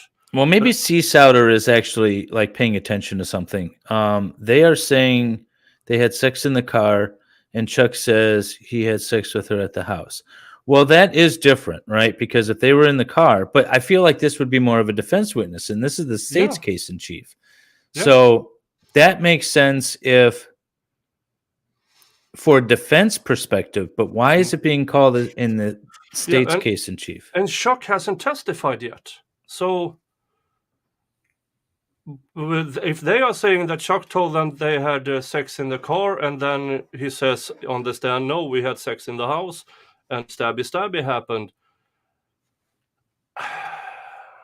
You know, there is some advantage to sometimes getting ahead of a pro-defense position, but not right now, not in this. You want to tell the jury the story of what happened to this young lady and why the defendant is guilty. Yeah. And if you have something really serious that you need to get out ahead of as the state or the prosecution or the plaintiff in the case, you do it. You can kind of bury it in the middle or whatever. But have we heard the story about what happened to this woman yet? In opening statement, the prosecution. I mean, but from witness, but from the witnesses. No, nothing. Not even the forensic pathologist. Not even. All we know is that the bones did not have trauma, but the coroner still said it death by homicidal violence. Now, this is in Texas. Now, I know Texas does some things a little weird, but the general rule is you can't rehabilitate a witness until that witness has testified. And you can't offer any sort of foundation for a witness. That witness is the one that has to offer the foundation, because the witness can only testify to things that he has personal knowledge of. Yeah. So he's the only one that can offer that foundation. Yeah, and I don't understand, even if the defense brings it up in opening statement, but that's not evidence. So can you open doors in your opening statements for character witnesses for... I mean, you can say, listen, the defense is going to say this and that, and I'm going to tell you why after you hear all the evidence, why that doesn't make, why that doesn't work, whatever. You could say that, but you still don't. It doesn't give you the ability generally. And I'm prefacing this with Texas does things a little weird. I've noticed in watching a few Texas trials, but I don't know. This to me is putting the jury to sleep. It's putting me to sleep. It's boring. Yeah. It makes. I don't know what. I feel like if we skip it though, we're going to be like, oh, I wish I would have heard what he said. Yeah, that's it. Because maybe one of these questions goes, aha. So this guy's name is what? Frederick Chapman. Okay, so Frederick Chapman. So if you wanted to skip ahead, and then if another witness's references were like, well, Chapman said da da da da, we could come back to it. But or I can just go up to the Irish cross-examination. No, you don't, Irish. You No. guys do things weird in Texas. I'm sorry. It's Texas justice. Yeah, this is just 20 minutes. Yeah, I'm skipping. Next. Excuse me, I think your right hand is raised. Do you solemnly That one might be a swear call. or affirm that the testimony you're about to give will be the truth, the whole truth, and nothing but the truth, so help you God? Yes, Your Honor. Thank you. Yeah, Let's start connecting some dots. Please. Paint me a picture, prosecutor. You're supposed to be painting me a picture. Can you state your name and then spell your name for the court, clerk, please? Seth Rosenberg, SETHROSBNBERG. And what is it that you do for a living? I work for the city of Dallas for crime scene unit. How long have you been doing that? I've worked for crime scene for 13 years. I've been on the police department for 22 years. And is there any special training that you have to go through to become a crime scene technician with the Dallas Police Department? To be a detective, you got to go through a 4-week class to train how to. It's a bad case when use the chemicals. the most that you interesting use are the to police look officers. for The most interesting possible ones. evidence. You then make sure that you can use You gloves never and- know. He and might be a handle rapper. everything properly, so might you don't be a rapper. cross-contaminate any evidence. And after you're done with the 4-week class of training, you do 10 weeks of training with a field trainer to show you how to do the calls out in the field. And Yeah. Goes off crime scenes. Well, we wait for the call. We'll put placards out. Correct. And you're not the investigating detective on this case. Correct. Who is it, Detective Rosenberg, that kind of decides what items to collect, places to swab for DNA, things like that at a crime scene? I did do dramatic readings of Young Thug lyrics a couple of weeks back. So, hey. I don't think that makes me a rapper, though. It makes me a dramatic reader. Depends on which unit, because I believe it was missing persons I was first called out on. So the detective in missing persons was in charge of this at first. And so you get some information about kind of, the investigation and what's going on. And then when you go in, you take photographs of various things, looking for pieces of evidence, collect them, and then what happens to that evidence? Once I collect the evidence, I will send it off to either the property room to, and that's just a store, or SWIS, which is Southwest Forensics of Science, to test for DNA, or if you've got fire cartridges, we send them to NIBIN to be tested for ballistics. Did you have the occasion to go out to an address of 3113 Kensington Drive in Mesquite, Texas on October 31st, 2020? Yes, ma'am. And what was that in response to? Missing persons. Okay, and So almost a did the month detective on later, the case at that time, they they decide obtained to a look. search warrant to search that residence. Yes, ma'am. And I guess your job was to collect items in that home in response to that search warrant. Yes, ma'am. Okay. And when you entered that home, first of all, how did you enter? The door had already been forced open. And who had forced that door open? I do not know who forced it open. Okay. Was there a fugitive unit or a unit of accompanying officers that came with you to kind of seal the perimeter of that house, make sure this process was done without any interference? Yes, ma'am. Okay. And you weren't there when that door was kicked open? No, ma'am. So you have no idea if it was one of those officers? Correct. Besides those officers, who else was out there at the scene, if you recall? I know Detective Dolby was out there for missing persons, and then there's several fugitive officers out there, and a few sergeants, and that's about all I can remember. And the fugitive officers that we're talking about are those that were there to just try to make sure that there wasn't any interference. Correct. Were you all aware at that time that the house was still occupied? No, ma'am, I had no idea. Is that the purpose of the fugitive unit? Yes, ma'am. Now, upon entering the house, what did you notice about the house? There wasn't much furniture in the house. It looked like they were in the middle of moving. And in one of the bedrooms, the master bedroom, the ceiling had caved in. And what time of day was it that you? This is during the day, since I work days on the department. Do you recall how many bedrooms were in this home? I believe there was 3. 3 bedrooms? And like a living room area? Yes, ma'am. Okay, kitchen? Yes, ma'am. Okay, typical layout? Yes, ma'am. Now, was the garage, I guess, was it accessible through an alleyway or through the front of the, or from the front of the house? The alleyway. And the front door, is that just as accessible from the sidewalk? Yes, ma'am. Okay, so if you're gonna park in the driveway or in the garage, you have to drive down the alleyway and enter the driveway garage that way. Yes, ma'am. Did you take photographs of each of the rooms in the home? Yes, ma'am. And did you do that? What was the purpose of that? When we get to the location and it is search warrant, we photograph the entire home to get the layout of the home and what we see when we get there. May I first witness, Your Honor? You may. Okay.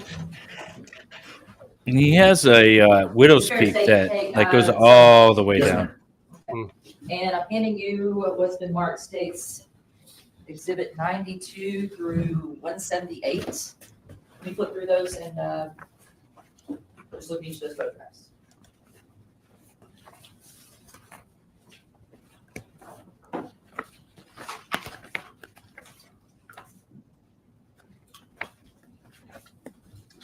Congratulations, you took photos.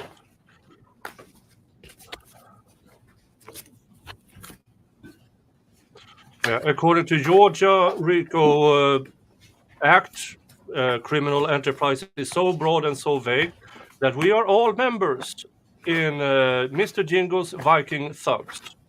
And our leader, you can see down here, Mr. Jingles.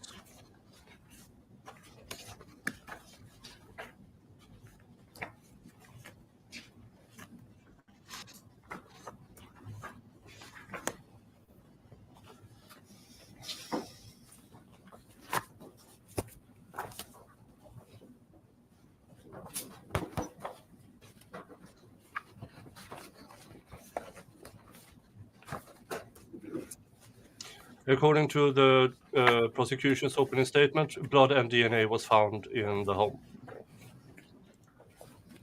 Don't know the amount because nobody went there until almost a month later. Plenty of time to clean up. Did they find actual blood or just DNA? I'm not sure.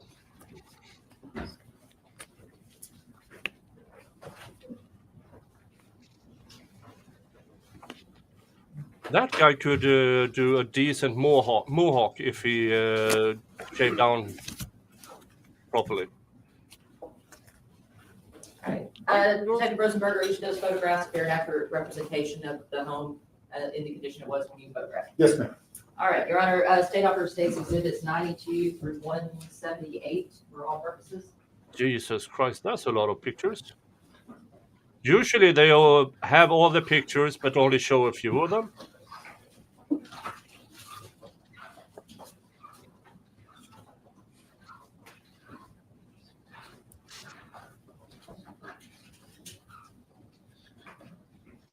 I can't do a mohawk because it's starting to get a bit thin on top.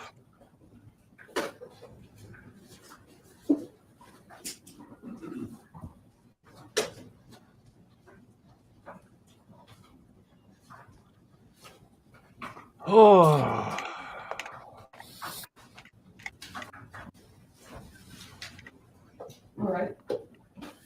States, excuse me, States exhibits 92 through 178 are admitted for all purposes. Commissioner Publish, Your Honor. Detective Rosenberg, I'm not going to spend a lot of time on each photograph, but I just want the jury to be able to get kind of a general idea of kind of the contents of the home. States 193, that's the front of the home. Yes, ma'am. States 94, the garage area. Yes, ma'am. You have a placard there of a 4, and is that just indicative of something that you were going to collect? Yes, ma'am. At that time when you collected, do you have any idea if it's evidence or not? No, ma'am. Okay. States 95, the picture of one of the kind of maybe dining areas of the home. Yes, ma'am. Is that your equipment there? No, ma'am. That is at the house. Okay, does that appear to be a mattress up against the side? Yes, ma'am. Iron board, iron. Now they doing. Are they 96, filming? Do they have a YouTube channel? 7 is up close at that earring. 98, can you recall what room of the house this is in? He This is the recorded guest his bathroom. rap videos Okay, in that and house. it's kind of dark right there. Of We course didn't he talk about this, but what is one of the tools that you use in determining whether or not you need to swab for DNA specifically in an area? We have a chemical called Blue Star, where you have to have the room or area completely dark, and you spray this chemical on it, and if it hits blood, it will illuminate blue to where you can identify, or not identify, but see where the possible blood could be. Because Your Honor, may I approach the witness? Okay. Detective Handing also has been marked as State's Exhibit 179. Is that, do you recognize the layout there?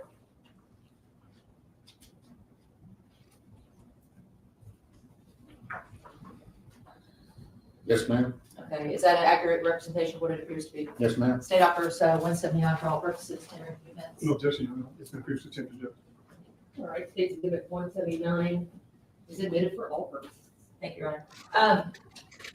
And I want, this was in a guest bathroom, is that correct? Yes, ma'am. Okay, so let's just take a look at States 179. This is kind of the layout of that Kensington home. And can you point on that screen? I guess the screen's not working. The guest bathroom that we're talking about, is it, can you point it there on that TV? That one right there. Okay, it's kind of connected to the bedroom right there. Or right outside that bedroom. Yes, ma'am. Okay. In this instance, it's during the day, so are you able to at least shut off that bedroom to get enough darkness to use, is it luminol? It's Blue Star. Blue Star. It is the bathroom, not a bedroom. Is this guy's And head dented in? Is that it? kind of what we I'm gonna see look. right there on the, I guess, door frame? Yes, ma'am. Is that something that you wouldn't have swabbed in Yes, ma'am. DNA? Okay. States 99, is that that same bathroom? Yes, ma'am. States 100, well, it's terrible at this. Your Honor, if we could get the lights out, I think that might be clearer for the jury. Maybe. But it's not only blood, it's bodily You can see a fluids little bit of it. and other things. So the picture itself is kind of dark. Cleaning supplies. Is this Yeah. the area that we're talking? And where else? I'm sorry. Right there? Yeah. Okay. Your Honor, I may just have better luck just showing the jury instead of having the lights out. I thought that would help. Let's see. States 101, is this the same bathtub? Yes, ma'am. Just a better photo. Okay. And it appears that Blue Star reacted there. Yes, ma'am. States 102, same bathtub? Yes, ma'am. And Sometimes you gotta take a lot of photos to capture what you're trying to see with Blue Star. And you're trying to make sure that the jury gets to see the same, or investigators get to see the same thing that you see in person. Yes, ma'am. Okay. It's kind of unclear, but there looks to be a reaction to Blue Star there. Do you recall what this is a picture of? I believe it's the door. Okay. And then it states 104. Yeah, it's right there, by the door handle, right underneath it. Okay. States 105. Is that, I could not tell, states 105, is that a glare from the tile, or is that the Blue Star reaction? That's gonna be Blue Star reaction. Okay. And do you recall what area that reaction came No, from? ma'am. And that's why I say sometimes you gotta take continuous photos to try to get what you're actually taking a photo States of. 106, is that same tile floor but in the light? Yes, ma'am. States 107. They're going to show all kinds of random blue glowy things. Yeah, but even with Blue Star and Luminol, yeah, it can be blood, it can be other bodily fluids, and it can be cleaning supplies, and it can be broccoli. Anything with a lot of iron can react with blood. So it's not evidence in itself. You have to actually test it and say this is blood, not just insinuate it is. Yeah, and they're going to go through so many of these photos, and I don't care about any of them except for show me the spot where you claimed you have collected the victim's DNA. Yeah. Show me that spot and only that spot. Don't show me 1,000 photos of all kinds of other stuff. Yeah. And this is for instance, we can because there was one asshole defense attorney. Sorry, can I say that? We're almost at 2 hours. Yeah. Defense attorney that said, well, you didn't take any pictures. How do we even know that it lit up? And so now they take pictures of everything. And now we have to sit through everything. Yeah. Yeah, they have innuendo. So far, they have innuendos and hairdressers and failed rappers and something that Blue Star reacts to. And Blue Star reacts to a lot of things. So this isn't evidence in itself. It's just indicative. But if they don't swab it and test it, don't show it. Yeah. Right. States 108, is that the Blue Star that reacted to the guest back? Yes, ma'am. And everybody can have nosebleeds or cut themselves shaving or anything. States 109. Especially since it was a month later. Okay. States 110. That's the other They single better have tested every single spot. Yes, ma'am. States 111, is this where they had to kind of kick in the door or break that door frame to get in? Yes, ma'am. States 112, we already saw a picture similar. States 113, does that just appear to be another area, the kind of common area of the home? Yes, ma'am, and that's also on the floor right there is from the door in Forest Building. States 114, also a common area. Yes, ma'am. States 115, there's some more things left there in that common area. Yes, ma'am. 116, 117. It looks like they were moving out. 118, I think that may be an identical photo. Yeah, I'm just doing the 360 around the rooms to show what the rooms look like. States 119, 120, is that going out to the garage? Yes, ma'am. States 121, is that a photograph of the kitchen? Yes, ma'am. And, I mean, as you can tell, there's a lot of items left out on the countertops. Yes, ma'am. States 122, same kitchen, the trash can's full. They are not going for the DP in this trial. And I assume it is because they know the weakness of their case. Because few trials are determined via hairdresser's testimony. Yeah. They do know the gossip. Yeah. The question is the reliability of the gossip. Yeah. So far, what I've seen, whatever this shock guy says on the stand, that is more or less the only evidence. Unless they test. I know in the prosecution's opening statement, they said they found blood. They said they found DNA. But after the Zachariah Anderson trial, I don't trust prosecutors saying stuff. Give me hard evidence. States 123, that's just a picture of the stove and more items out. Yes, ma'am. States 124, is that just another shot into where that mattress was kind of leaned up against the wall? Yeah, it's showing from the kitchen going out to the front door.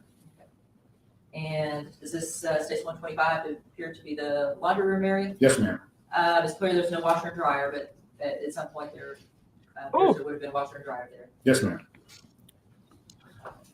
Everything we've seen so far points to the rapper. I agree with that. And that's why I'm saying, like, most of these witnesses that we've heard so far are great defense witnesses. Why are they calling them? Yeah. I mean, and hello everybody from Legal Vices. Hey, thank you, Jeff, for the raid. I will send you. I think that guy that they just sentenced over there at Legal Vices, I think he got 5 years for every bad tattoo. That's my prediction. I don't know yet. Don't spoil it. Legal Vices raid. Yay! Hello, folks. Hello, Vices raid. Thank you so much, Jeff. You have just entered a very, very strange case where a failed rapper is snitching on his sugar mama, claiming she ended the victim. Yeah, so essentially you have two fluxes living together with a failed rapper, and a fourth woman that may or may not have, seems like did, hook up with the failed rapper and then was unalived. And one of the fluxes is the defendant.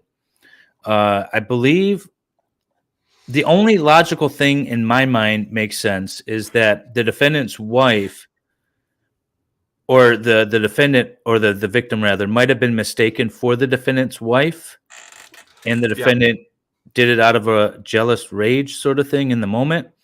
But it's not really clear. And all the state's witnesses, though, thus far, except for this one that's currently on the stand, seem to be great defense witnesses pointing towards the rapper that had done it, not the defendant. So that's where we are. So far, because since the forensic anthropologist said no trauma on the remains, and so did the coroner, I'm either the stabby managed to miss all the bones, or something happened drug related, or something that she just simply died in a Pulp Fiction-esque kind of way. And they tried to get away with it, and then he snitched on his sugar mama. Yes, there are two fluxes married, but one of them has a toy boy. That's the failed rapper. And the rapper did it in the library with the auto-tune. Oh, yeah. But this has been testimony of hairstylists and hearsay. Is essentially what this case is all about.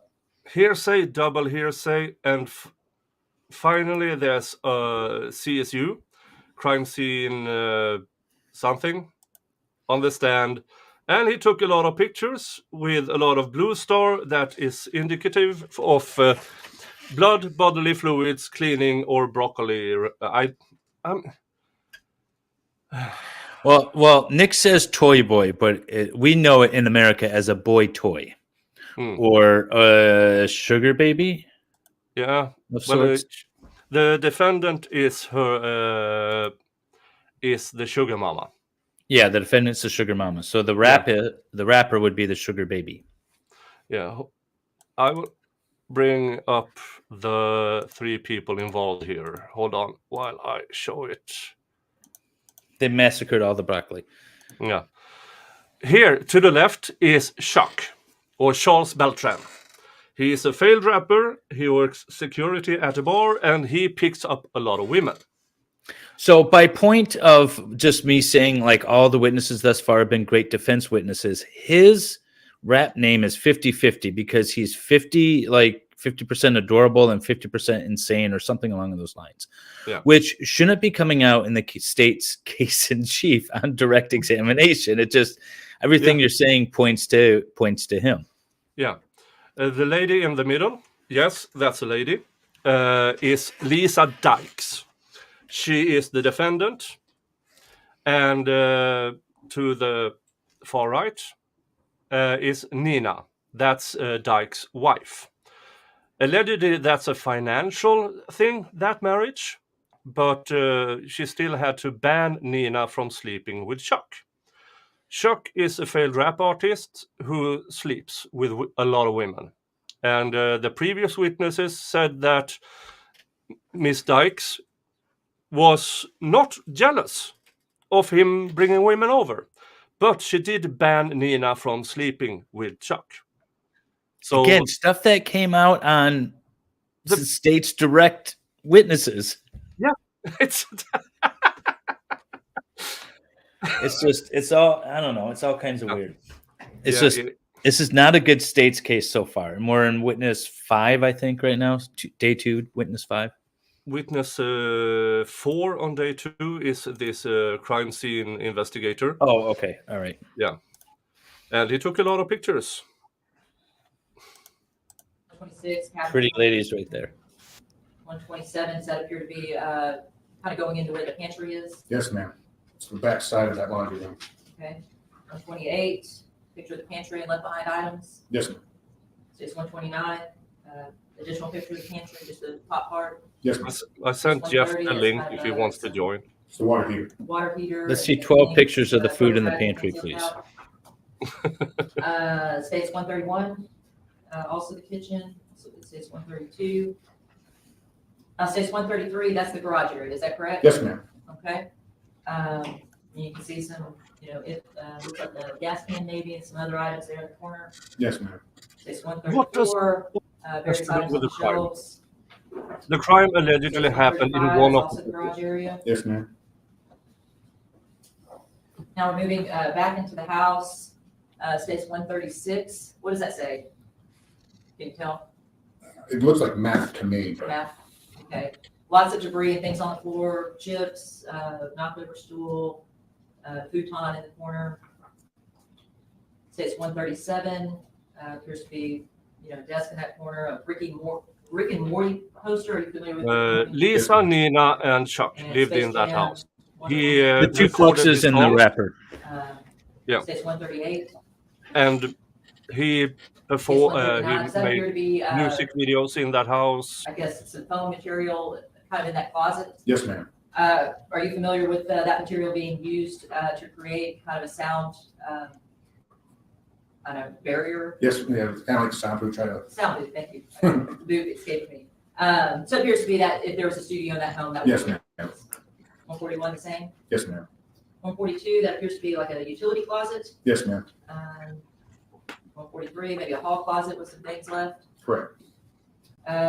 Says 144, is that just kind of a picture of the carpet area of the bedroom? That is the far bedroom in the corner of the house. Okay, and I'm looking at the, says 179, the layout. Is it this bedroom or this bedroom? It's that bedroom. I'm sorry, which one? The one you're pointing at that. This one? Yes, ma'am. Okay, so these photographs, states 144 is that corner bedroom. States 145, is that same bedroom? Yes, ma'am. Okay, and can you tell what that is on the carpet? No, ma'am. States 146? It's a 360 photo going through the whole bedroom. That's not a 360 photo. States 147, same bedroom? Yes, ma'am. 148, is that starting to be up close to that closet where things were left? Yes, ma'am. Same with 140? 2 of the witnesses so far has said that Chuck is not a good rapper. He has to pay the venues between $200 and $300 to perform. They drove 4 hours to a venue in a town of 13,000 people, and they had to pay for him to perform. Yeah, mind you, these pictures are not like taken the day this woman went missing. This is like 2 weeks or longer later, 14 days or something. Almost a month later. Almost a month later. So yeah, she disappeared between in the night between the 4th and the 5th of October. This is October 30th or something. mm-hmm. Yeah, and yeah, just show us the blood stuff, because what this witness is all going to say, like, we found things that lit up and we swabbed them, and eventually some other witness is going to say we found the victim's DNA in the house.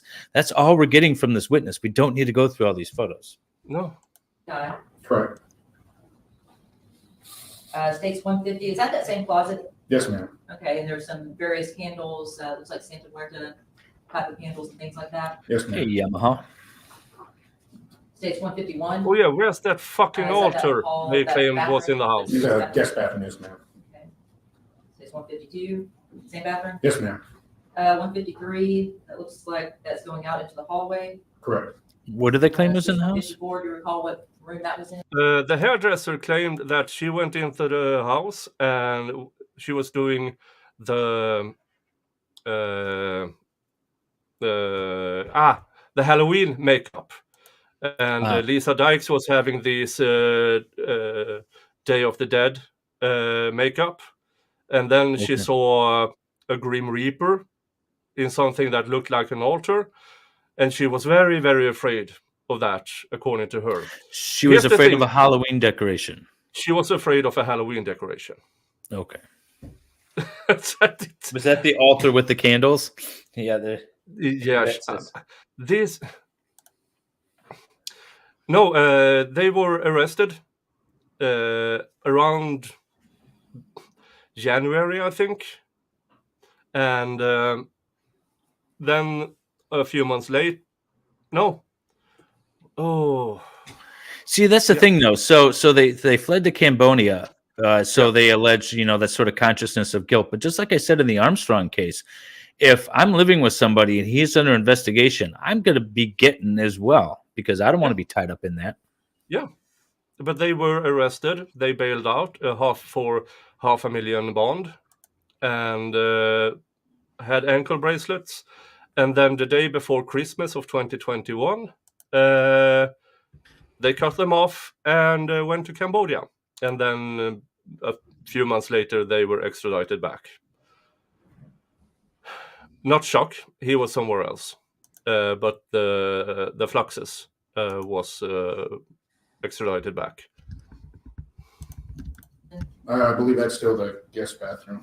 Okay, like a linen closet? Yes, ma'am. Same with States 155? Yes, ma'am. Okay, and some various items. He could have just said the house was basically empty, only showed the pictures of the Blue Star. Oh, man. This is such a waste of time. Which bathtub is this? And the only thing I'm getting out of this is these people are kind of gross. I believe is a guest bathroom. This is when they cleaned the house, and I think they went to Florida. Whatever. And then they were extradited from Florida back to Texas. And then they bonded out, and then they fled to Cambodia. And then they were extradited back. And now Miss Dykes is the one on trial. Because Chuck, the guy who actually picked up the victim, slept with the victim, told his friends the day after, acting normal, oh, no, we had sex in the car, and then I dropped her off, and I haven't seen her since. But that guy is the one who snitched on Miss Dykes, and that's why Miss Dykes is on trial. I'm putting my money on the failed rapper. I know, right? I mean, everything's pointing to him thus far. Yeah. And also, previous witness, no, not the previous witness, they got out that this failed rapper has a conviction of assaulting his baby mama. And that's why he can't meet the kids. So he has a violent past, which Miss Dykes doesn't have. So, what the fuck? Okay. And we have States 157, same guest bathroom? On States 150? I'm thinking that is the master bathroom. Okay. States 156 is the master bathroom? I think so, yes, ma'am. Okay. Same with 157? Yes, ma'am. 158. No, Marisela Botello Valdez was in Dallas, Texas on vacation to visit her friend. They went out clubbing, went back to his apartment where he was too drunk and vomited on himself. She told him to fork it, went out by herself, met this failed rapper, and he picked her up, and she ended up dead. So not one of the Fluxes. She was just a tourist, out to have some fun. And she ended up dead, and they found her remains 6 months later, and it was just bones.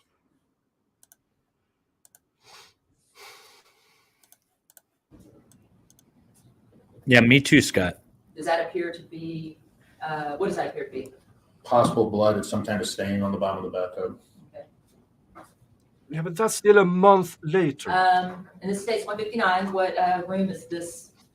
That is gonna be the master bedroom. Okay. And if we go back to the layout of the house, that's this one right here. They were originally all three charged, but after a while, Chuck decided to snitch. So that is why the prosecution went with Miss Dykes. Because I can't wait for him to testify. Oh, that will be interesting. Yes, ma'am. Okay. Okay, that, the last, where the toilet was, that was the guest bathroom. That was the guest Yes. bathroom. Okay. The one with the black shower curtain. Yes, ma'am. Okay. Thank you for clarifying. 160 further, I mean, just showing other things left in that master bedroom. Yes, ma'am. Or primary bedroom, I guess, is 161. Yes, ma'am. 162, what is all this stuff right there? That is the insulation from the ceiling. If you can see on the top of the. What? Who came down through the ceiling? What is that? Bedroom, I guess, is 161. Yes, ma'am. 162, what is all this stuff right there? That is the insulation from the ceiling. If you can see on the top of the photo, the ceiling has fallen down in the master bedroom, where all the insulation's fallen out of the ceiling. Do you have any idea how long that had been there? No, ma'am. Okay, that's just how it was when you got there. Yes, ma'am. Is this the Like family of raccoons closet up there? What primary happened? bathroom area? Yes, ma'am. And it's like a walk-in closet Yes, ma'am. and same 164. Yes, ma'am. 165, the primary bathroom? Or can you tell from that picture? They're not in the order I took them, so sometimes it's hard to. So, I'm not quite sure. Okay. I'm thinking that's gonna be master though. States 166, that's a shower curtain. That Yes, ma'am. That's a shower curtain? states 167, That's gonna be the master. Jesus Christ. states 168, It's gonna be in the master bathroom. They 169, better have excellent Master bathroom. blood and DNA evidence after 170. this. Because Just this the is medicine useless stand. for me. In the bathroom. This is just a bunch of pictures of an empty house.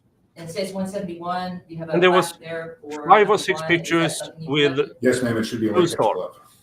And 172, 173 are both those gloves. Yes, ma'am. 174, that is the placard for the second, I guess, item that you collected. Yes, ma'am. And can you recall what those items were? Should be an earring and a fingernail. And I want this to be right. 175. Do you recall what closet states 175 was? That is a guest bedroom with that empty room that had nothing on the carpet. That's the closet there. Yeah, but you had 2 separate witnesses that said Miss Dykes was never jealous about Chuck bringing women home. So the only thing remotely close to a motive would be that she mistook Marisela for Nina. Here's the But thing. that's not going to happen. I mean, Marisela, age 23, 5 foot nothing, 100 pounds. Nina, 50, a good 100 pounds heavier.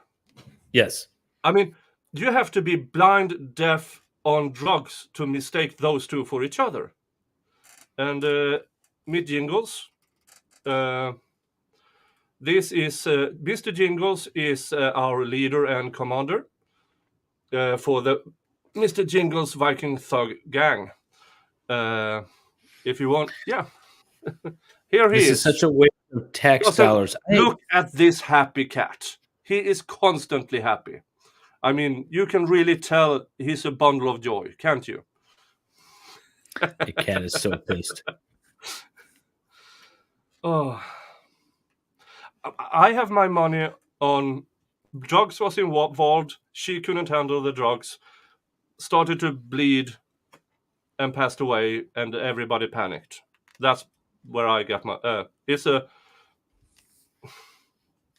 because the remains had no trauma on them, none. Yeah, I mean, that's sounding more and more like the correct scenario. Ow. Jesus. And as you said, like a Pulp Fiction sort of situation, a little OD, and everyone just sort of panicked. And yeah. But then again, that was a boy toy. Why didn't anybody just call it in? Well, because I don't know. I don't know why people do what they do. Let's keep on. Okay, And that's gonna be a pair of panties. okay, and that's something you collected. Yes, ma'am. And when we're talking, that's this bedroom. Yes, ma'am. The other bedroom is the one that had the math written on the wall. Yes, ma'am. 176. Do you recall which bathroom? That's gonna be the guest bathroom. Okay, versus this is the master bathroom?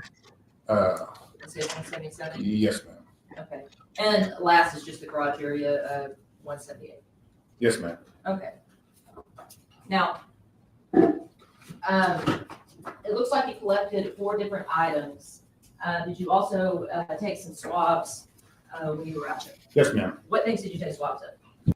Yes, had the Dallas PD taken the disappearance seriously in the very beginning, things would have been far different. Yeah, she disappeared between the 4th and the 5th. The 5th, she would have taken a plane home. Family got worried, called the airport and everything, and found out no, she hasn't. She didn't board the plane. She didn't. No boarding pass, no nothing. She just vanished from the face of the earth the night between the 4th and the 5th. mm-hmm. So they called the police, tried to report her missing. The police said no, wait. But the family who testified on day 1, ow, Jesus, fuck. The family went there, tried to report again, wasn't accepted. So they started to, a few days later, started to hand out flyers. Have you seen Marisela? And, what was the month of this, Indigo asks? October of 2020. And not until October 30th, somebody took it seriously enough with a search warrant, because they did see Marisela with this rapper on the night of the disappearance, found out he lived there, but by then they had cleaned out the house and tried to move. Yeah, the family themselves started the investigation and more or less forced the cops to do this. And then again, nothing happened between this guy taking all the pictures and sending stuff off for testing. Not until the lead investigator took over the case in early January of 2021, stuff actually started to happen. So more or less, had they taken the family seriously, and this is why I say this, and this is true in Sweden, it's true in the US, don't take no for an answer when you try to report your loved ones missing. Adult, kids, doesn't matter. If the cop says you have to wait 48 hours, that cop is lying to you. There are no rules that you have to wait. Force them to take the report. This pissed me off, this case, because had they taken it seriously from day 1, this would have been a totally different thing. It was on the guest bathroom. It was the left sink, the bathtub, the interior door, and the bathtub floor. And once you take those swabs, you take those to Swifts, Yes, ma'am. deposit those in, I guess, a safety lockbox. How does that process work? When we gather up the DNA, we package it up at our office in headquarters at 1400 Bottom Green.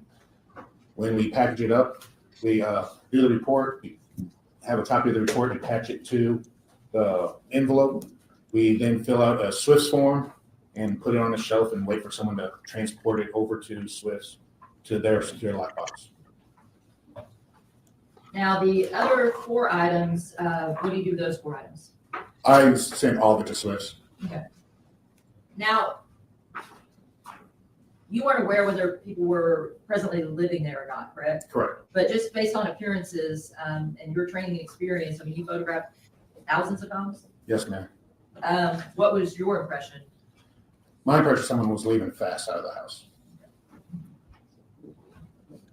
A month Now, you later. had the opportunity to go out on another scene that was associated with this incident. Is that correct? Yes, ma'am. And where was that? This is in Wilmer, Texas. Okay, and do you recall the location in Wilmer, Texas? 38 Post Oak. What were you called out there to do? There's an open field that had. Yeah. Now, the prosecution makes it sound like they did this immediately after it, but they did this search late October 2020. The field, that's March of 2021 when they found Marisela's remains. So, yeah, they fuck all 4 months. Evidence in the field that we were going out to try and locate. Okay. And when you went out there, was it just Dallas Police Department or were there some other agencies out there? There was a lot of agencies out there. And this was in response to finding possible human remains. Is that? Yes, ma'am. Hey, Scott McGinnis became a member. Welcome to the Vikings saying hi. And you now have access to all my members only stuff. And I produce the most members only stuff in all of LawTube. I did not know I did that until somebody told me. If I had known, I might have produced less, but here we are. You also get in the members only section, you have access, you have the link to my Discord, where you can discuss and debate and give tips and hints about the cases I follow. All right. Thank you, Scott. Did you take some photographs out there? Yes, ma'am. Before we get to those photographs, can you kind of describe to the jury? So you get out there. Okay. This is something I always do. If they show pictures of her remains, this will happen. And I will describe what is happening with the pictures and stuff like that, because I refuse to show human remains of victims on my channel. I think it's disrespectful to show those. And this court camera guy shows as much as he possibly can. Or she, I don't care. So that if they show remains, that this is what's going to happen, and I'm going to describe it for you. Scene, there's several people out there, correct? Yes, ma'am. Did you all eventually coordinate as to how you were going to search the scene and try to get as much evidence as possible? Yes, ma'am. What were the conditions out there? It was very wet in a dirt field where we had puddles of water everywhere. And about how many people were out there? I'd say at least 40. 40? Yes, ma'am. And I guess what was the process by which you all coordinated to search this area? Because of how wet it was, we basically got about arm's length from each other and just walked straight as far as we could go, come back. If we found anything, we got a flag. We stuck a flag by the item that we found, so we went. The witness's hairline is clearly winning the battle against his forehead. Yeah. Yes. That's great. Lose it, and then we go and start and walk again the same direction, go straight out, come back, and then we crossed it. We looped around and we went back to the same, the opposite direction, or perpendicular to how we searched it the first time to try to locate any item we could.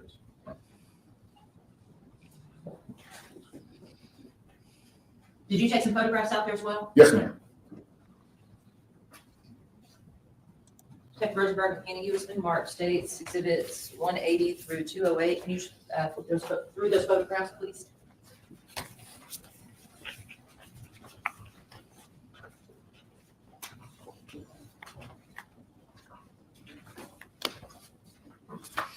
I've got a jump in just a few. I've got to take care of some work stuff.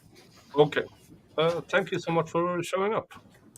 Yeah, no problem. This is a crazy trial. I'm going to be lurking in the background, be Great. watching it in chat, Yeah. because I want to see where this goes. Yeah, I mean, it's a strange case and even stranger trial Are so those a far. fair and accurate representation of the photographs you took? Yes, ma'am. Your Honor, state offer states 108 for 180 through 208 for all purposes. Tendering to defense counsel. Oh, come on. It's buffered. Ass. Everything is buffered. And I went over 6 hours Monday without a hitch. I think it's your fault, Dave. I think it's your fault. It might be. It might be. Well, I'm going to go take care of my clients. They're, we have holiday stuff. But I'll be in the chat. Okay. And then if you need me, just throw up the banner. And then maybe I can pop in. Yep. If I need a Dave, this comes up. The Dave signal. Wait, did it not go up? It didn't go up. That was weird. There it is. Yeah, there it is. Something's delayed. Okay. All right. Take care, all. Yep. See you later. Bye. All right. Let's see if we can get some buffering done here.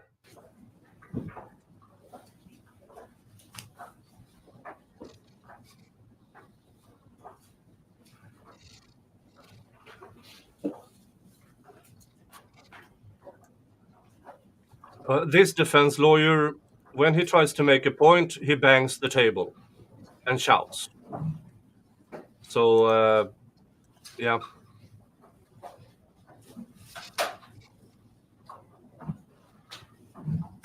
No objection, Judge. All right, State Exhibits 180 through 208 are admitted for all purposes. Commissioner Douglas, Your Honor. You may.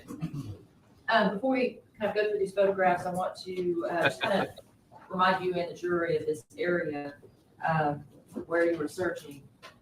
It's right there at, let's see if we go back and focus.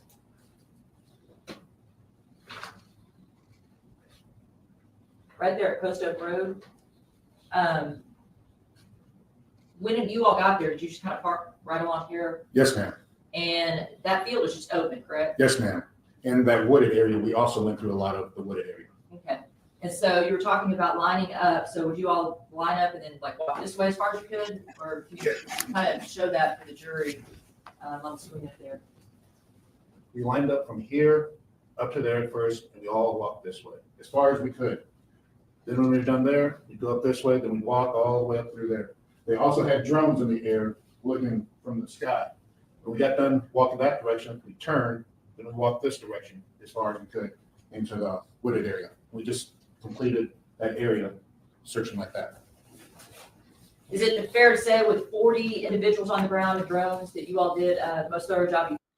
The person who discovered it first, I believe, was a dog walker. Yes, ma'am. And being out there, kind of taking over your little bit of country boy. Yes, ma'am. What challenges could you see in finding all of the remains and pieces of evidence that were out there? I know while we were out there, we were watching wildlife crossing the street when we were there. And however long it is, the longer someone is out there, the more animals come around and scavenge and eat. And so wherever someone is placed, they're going to be kind of scattered everywhere. So you're not necessarily going to get to find all the bones or all the remains left of anybody out in the field. But you all searched and did the best you could, found as much as you could. Yes, ma'am. And this is actually the second, the initial remains were found a couple days before, on March 24th. Were you out there for that search? No, ma'am, I was not. Okay. You all went back out there a couple days later, and let's just kind of look through these pictures. This is states 180, and you can see kind of back there, I mean, clearly it's wet. Yes, ma'am. There's puddles and things like that. What is this right there? That's kind of one of the flags that you're talking about? Yes, ma'am. So did you all just mark these things with these orange flags? Yes, ma'am. What is that find right there? That is garbage bags right there. Okay. And were those collected? Yes, ma'am. States 181? No, Is ma'am. that Here we go. of that garbage bag? Yes, ma'am. Now, you don't really know where this garbage bag is from, but it could be important in the case. Correct. And I believe it's probably not in great order, but it states 182. This is kind of where you all were parked. And which side of the road are we searching, We, if you can tell? both sides of the street. Okay, so you said you searched both sides. There, we looked on some areas on the other side as well. We didn't go as thorough on the opposite side. At least when I went there, because we concentrated on that first field at the beginning where they found whatever they found 2 days before, because I don't even know what they found at that time. Okay. States 183. Is that an area that you all searched? This is going to be that wooded area that we searched first. And that last picture is probably going to be the same side, just where the wooded area and the field meet. And from the street, once you walk through, I mean, it's hard to see back behind all this growth right there. Yes, ma'am. Okay. So you have to actually walk back there to see some of these things like trash bags and things. Yes, ma'am. States at 184, is that another picture of that kind of growth area? Yes, ma'am. How far do you have to walk back through there to, I guess, get past that overgrowth? You don't get past it. It's continuation through back. As once you get past that, then you get all the trees surrounding. Okay, so this part that kind of blocks the view, does that remain throughout, or does it Yes, kind ma'am. of open up to trees after that? It opens up to trees after this, where it's just hard walking through the trees. Okay. States 185. Is that a different trash bag? Yeah, yes, ma'am. Was that also collected? Yes, ma'am. And was it a full trash bag or just a piece of a trash bag? That one is a full trash bag. States 186. Is that the same trash bag? Yes, ma'am. States 187, you can kind of see Right in the center. right there a marker, Yes, ma'am. and it's hard to tell, but if you recall, does this bag correlate to that marker? Yes, ma'am. Okay. So just looking at states 187. Okay, I don't know what that pictures marker comes right up. there, you can't I'm going see to from that describe it. photograph, you can't even see what is being marked. Correct. You have to walk back there before you can actually see. This is a photograph of some high grass that. and that first picture is where probably taken these close to garbage the street, is bags that right? Yes, were ma'am. found. Okay. States 189, that's an additional marker. Yes, ma'am. States More 190, markers. is that a marker for a piece of duct tape? Yes, ma'am. Okay, and you can see from there, the road's really not that far from this marker. Correct. This is that overgrowth area that we were talking about. Yes, ma'am. How long of a walk is that to get from the road to there? It's not very far. States 191. Close up on Is that the duct another tape. picture of that duct tape? Yes, ma'am. States 192. Is that also duct tape? Yes, ma'am. Duct tape with States 193.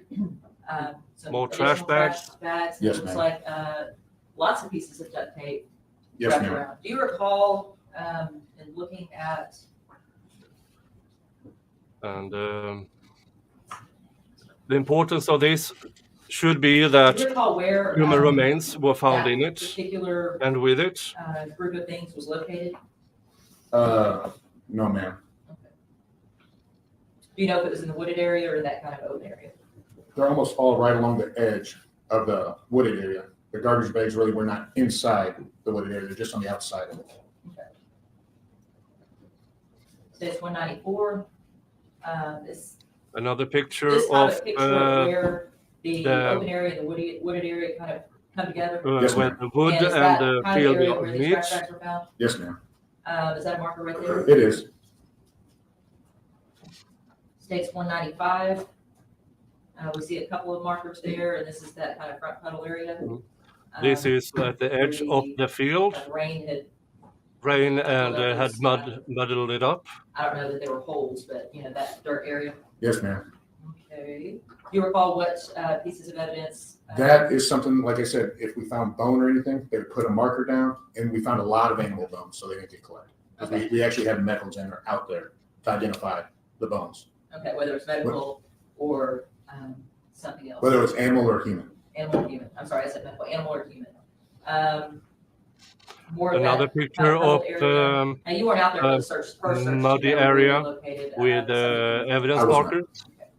markers. States 197. You can kind of see a trap right there. It looks like maybe an animal trap, small animal trap. Yes, ma'am. And then way back in there, you see a flag. Is that correct? Yes, ma'am. Is this kind of right when you start walking into the woods? Correct. States 198. Let's see here. No, not until way later did he confess to anything. For a long time, he continued to say, yes, she was there. Then I dropped her off somewhere and I haven't seen her since for a very long time. So not until very late into the investigation did Chuck actually start to stitch on Miss Dykes. Do we start kind of getting closer to that flag that we saw before? Yes, ma'am.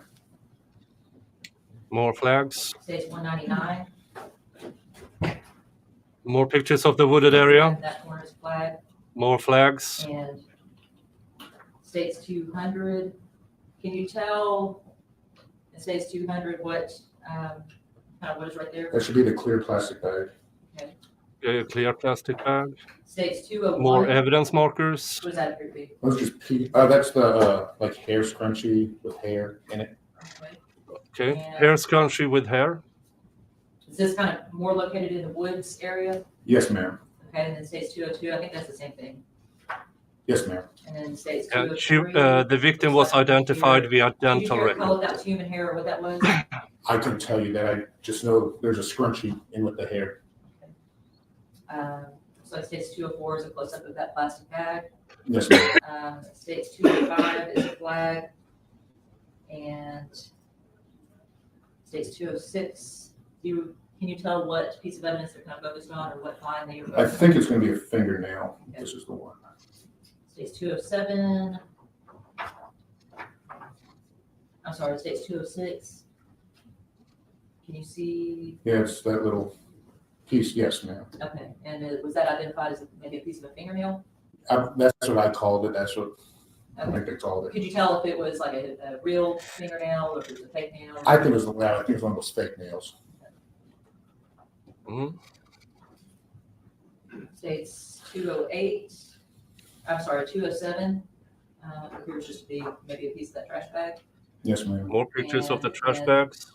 last, it states 208, and this will clear up. Right there, is that Yeah, that's gonna be the fingernail. okay? And you said that it appeared to be like a fake nail. Yes, ma'am. Okay. Yeah, it seems like she was dropped off like trash.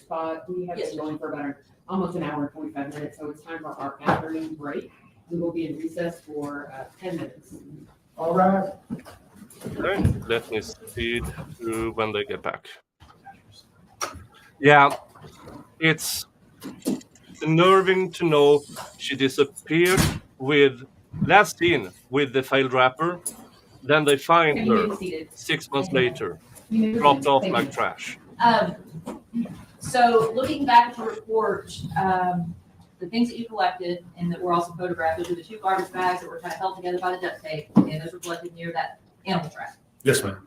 Okay, and you collected a garbage bag that was in a ditch. Yes, ma'am. Was that closer to the road? Yes, ma'am. A clear plastic bag that we saw a photograph of kind of in the wooded area. Yes, ma'am. And then two small pieces of duct tape that were collected near that kind of grouping of hair. Yes, ma'am.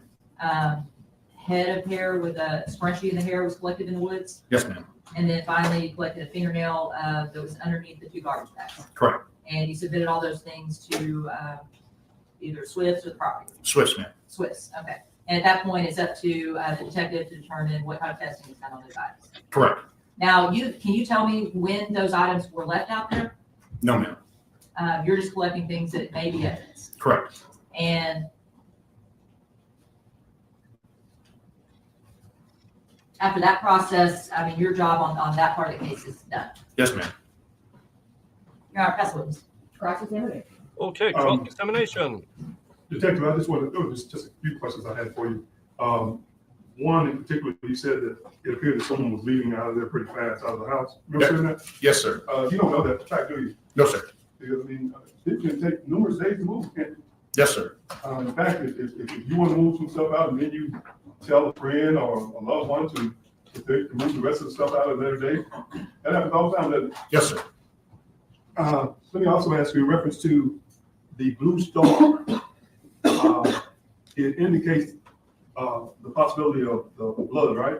Yes, sir. I'm trying to simplify it, but that's pretty much what it does, right? Yes, sir. Like when I approach this, like for example, if one of my nose bleeds or my mouth is bleeding, whatever, blood here, and I touch it, and I come over here and I touch this ball, there's still gonna be blood, right? Yes, sir. I mean, we may or may not be able to determine whose blood it is. It's just gonna show the appearance of blood. Yes, sir. All right. But let me also ask you in reference to, let's say if I'm bleeding here and someone tries to clean it up, like let's say some drops of blood, right? Yes, sir. And someone tries to clean it up and you're spreading it out, trying to wash it, right? Yes, sir. If you don't get all that blood up, it's gonna appear that there's blood, correct? Blue star's gonna pick Yes, it up. sir. It will. In fact, if I come on, if I touch blood there and I do this, that blue star is gonna show it next, isn't it? Yes, sir. Because it's just showing the blood, right? Yes, sir. Not how much blood, right? Correct. Yeah, that's interesting. Just because you and find for the blood. most part, the reason we use the blue star is because people think that they're cleaning that blood up. It may appear like the blood is gone, right? Yes, sir. But that chemical reaction in the blue star is going to show if, I guess, blood has contacted an object. Yes, sir. Okay.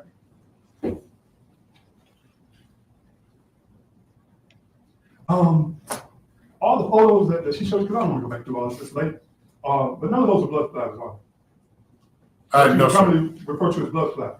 Spatter. I'm sorry, I'm from West Texas. But blood splatter? Spatter. Splatter, right? Yes, sir. And blood, Yeah. blood splatter again has a distinct look, right? Yes, sir. And you're trained as a criminal response or what do they call you? I'm a detective. Okay, you're a detective. Crime scene detective. Yes, sir. The crime scene, you know blood splatter when you see it, right? Yes, sir. Because typically, like, say if I stab you and I pull it out, that's where the blood splatter comes, correct? Yes, from the blood flinging off the knife. Flinging off the knife, right? Yes. Especially if I do it multiple times, it may do it, it may not, correct? Correct. But again, blood splatter, it may go on the ceiling, it may go on the wall, it just depends on the direction of that knife, correct? Yes, sir. But you didn't see any blood splatter out of that residence, did you? Not in the bathroom. No, sir. Well, did you see it in the bedroom? No, sir. Did you see it in the kitchen? No, sir. Did you see it in the garage? No, sir. Did you see it anywhere in that house? No, sir. No blood spatter anywhere in the house. And as far as the objects that were, That speaks directly against the prosecution's theory about the stabbing. So what's the actual evidence then, prosecution, of stabby, death by stabby? If there's no actual evidence of spatter anywhere in the house. Again, that speaks to my theory. Might be drugs, overdose, blood somewhere. So yeah, so why all the pictures? Exactly. No blood spatter at all in the house. I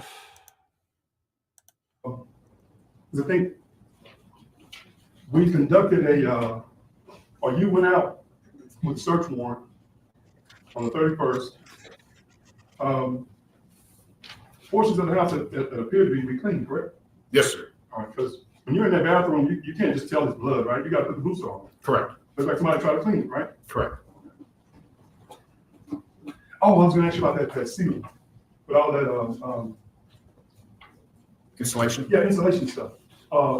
Is that? Being a detective, would that be consistent? Someone may have broken in that house. Or falling through the ceiling. That's what I'm saying, falling through the ceiling because they were trying to break through the house. I don't know if there's a leak in the house from water either, Okay. All right. because that insulation looked wet. Okay, that's fair. As far as you talked about, I am assuming that the next witness will testify about the testing of the stuff they collected. What we know is no blood spatter anywhere in the house. And if the allegation from the prosecution is stabby, and no blood spatter anywhere, that for me speaks directly against that theory.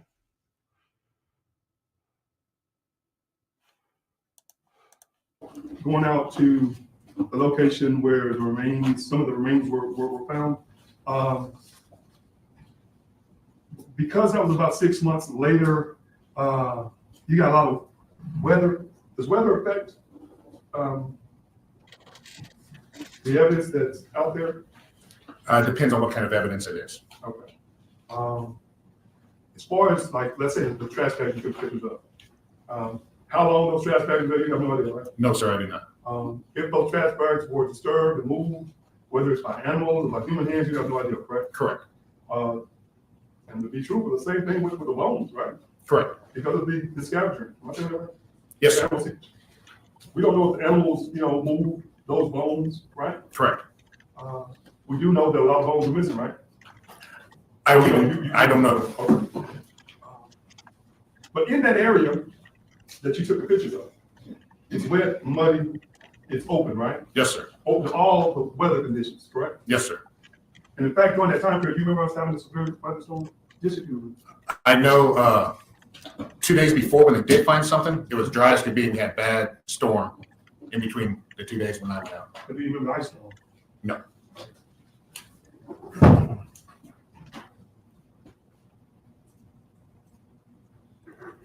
Yeah, and now I definitely don't buy the theory of stabby. I mean, according to the forensic anthropologist, no trauma to the bones. According to the coroner, no trauma to the remains was found. And now this guy's testifying, no blood spatter at all in the house.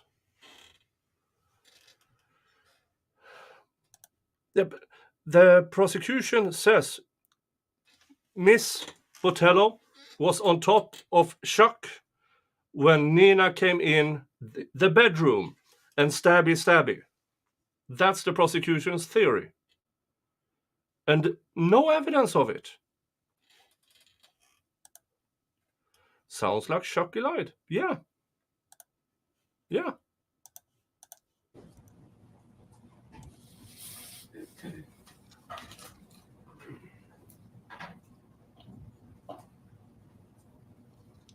Sounds like Chucky's a lying liar who lies. Whose blood was in that tub or sink or on that door? That's not your job. No, sir. That's somebody else's job. Yes, sir. See if they can determine it. Yes, sir. Okay, but you do know that there was no blood splatter? Spatter. No blood splatter, right? Correct. And blood splatter is something that we consistent with, stabbing, right? Yes, sir. Actually, gunshot wound too, right? Yes, sir. From what y'all call it, like when you shoot somebody in the head and yeah, I agree. Plenty of time to clean up the supposed crime scene. Yeah, but there obviously there is evidence of blood or human fluids.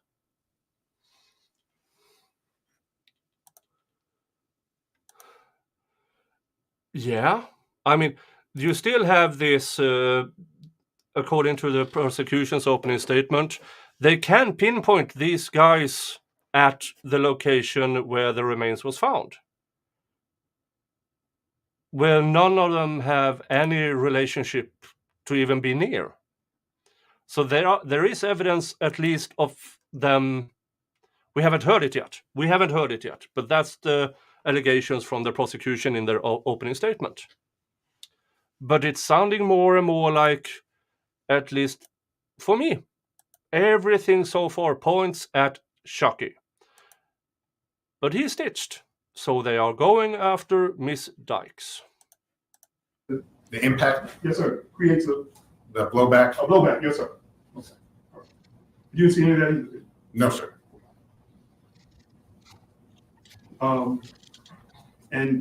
As far as like blood drippings in the hallway or things of that nature, would Blue Star typically pick that up? Yes, sir. You didn't see any of that, did you? Like I said, it was daylight, and I couldn't get the house dark enough to do that. And it needs to be nighttime to work in the house, really. You didn't go back to the house at night to take better pictures? Seriously?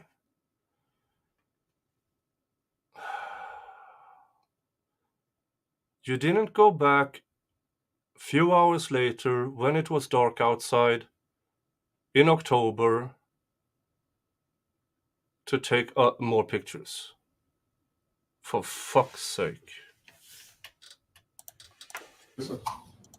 That's all I have. Thank you, Detective. Anything further? No, Your Honor. May this witness be found excused? No objection, Your Honor. No, All right, thank you, Detective. Hey, this way up. Business, please watch your step. All right, call your next witness. Your Honor, state calls Julia Whalen. Okay, Julia something is next witness. Please have something interesting. Yeah, Yvette.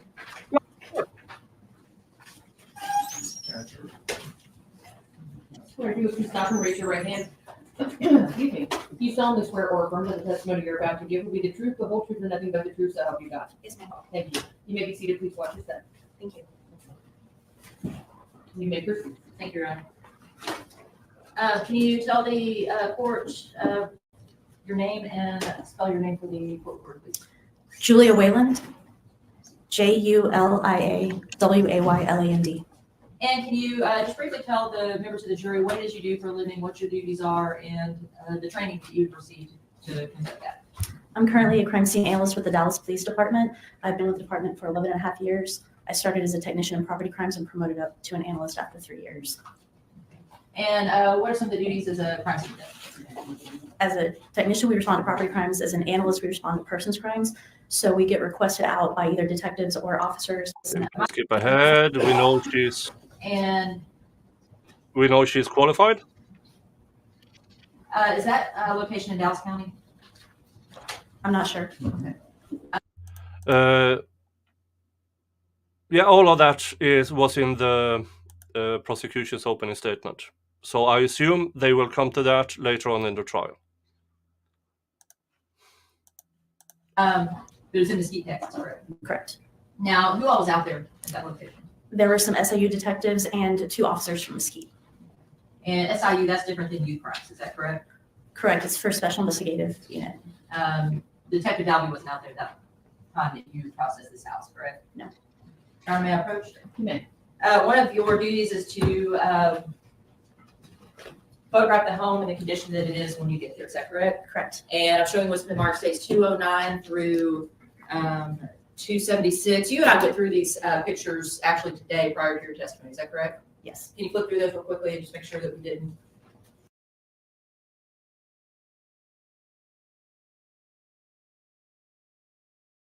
Okay, if I can avoid it, I will not show remains. So if any pictures of remains comes up, this will happen, and I will describe to you what's on the pictures, but I will not show it on my channel. All right. Let's see here. Nothing's missing.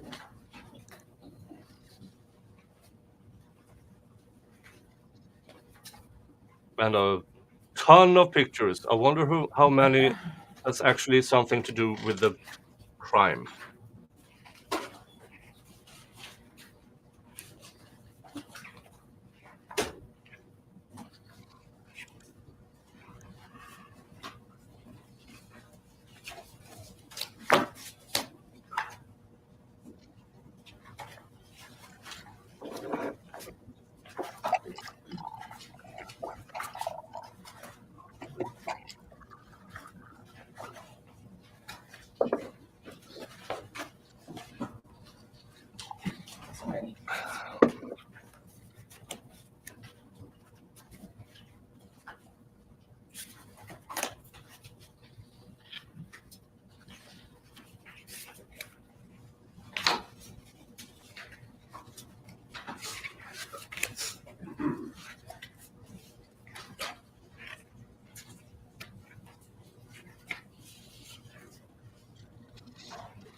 Photographs, are those fair and accurate representations of some of the photographs that you took? Yes, ma'am. And we pared these down from the final set that you took, is that correct? Yes, ma'am.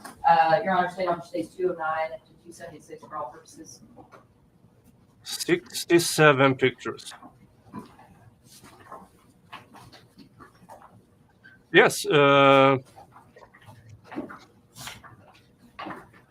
I have one of these filled with coffee before every stream. It's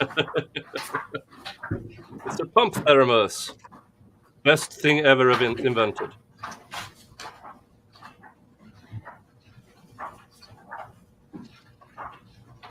And yes, I am live streaming on Rumble as well. So if you have a Rumble account, please go over there and give me a thumbs up and a follow. And that's just in case YouTube decides to give me a foot in the arse, then I have the beginnings of a platform over at Rumble. All right. And I do have Rumble exclusive content, especially my Serial Killer Saturdays, where I am streaming serial killer trial. Exhibits 209 through 276 are admitted for all purposes. Okay, we are going to go through these very quickly until we get to kind of some of the things that I really want to focus on. This is just your placard. States 210 in the front of the home.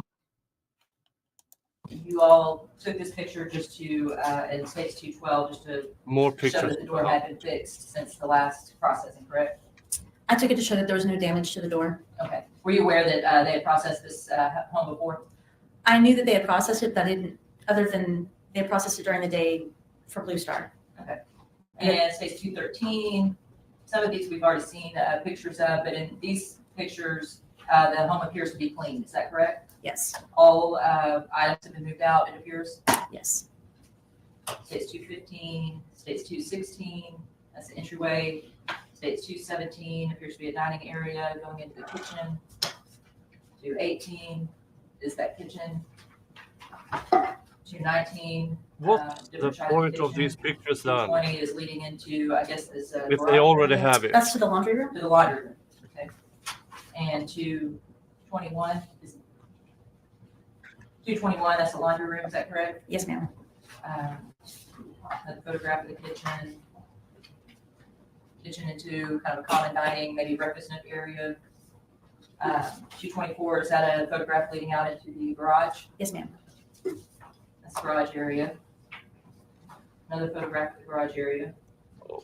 Appears to be the dark picture. Okay. Dining area to Backyard. The- Area. That's not, states 240. That's the one, okay. Did it, anything out, no, going into the thing on the wall, southeast states bedroom, 250, where you south bedroom, is 250 way over there. Yeah. 56 Room area, states, that's the corner for the Okay, answer. okay. full test. Now, states Finally. 267, we see a couple of cars there, which appears to have something that reacted to Blue Star. Can you tell the jury what that is? That's my quality control test that I do before I actually start spraying the Blue Star onto items to show that it's working the way it's supposed to. Okay. And states 268, is this a picture of the corner of the garage area? Yes, ma'am. And you put a number 1 placard there. What was the purpose of that? To show the area that I swab based on the luminescence from Blue Star. Okay. And is this a photograph of that same kind of area that you, what else, man?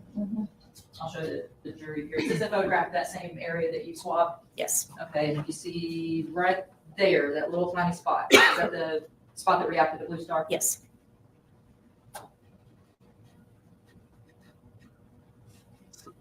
So, Jesus Christ. There are out Now, of 120 pictures. We have that was the so first far spot that you have swabbed 8 and the pictures. first area that reacted to Blue Star. Is that correct? Correct. This is 271, and that's your second 9 placard. pictures. Where is that?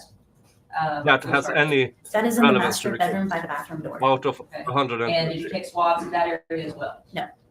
Okay, and What? why did you not take swabs in that area? Because I cut the carpet out. That makes Oh. sense. When you cut the carpet out, then what did you do with it?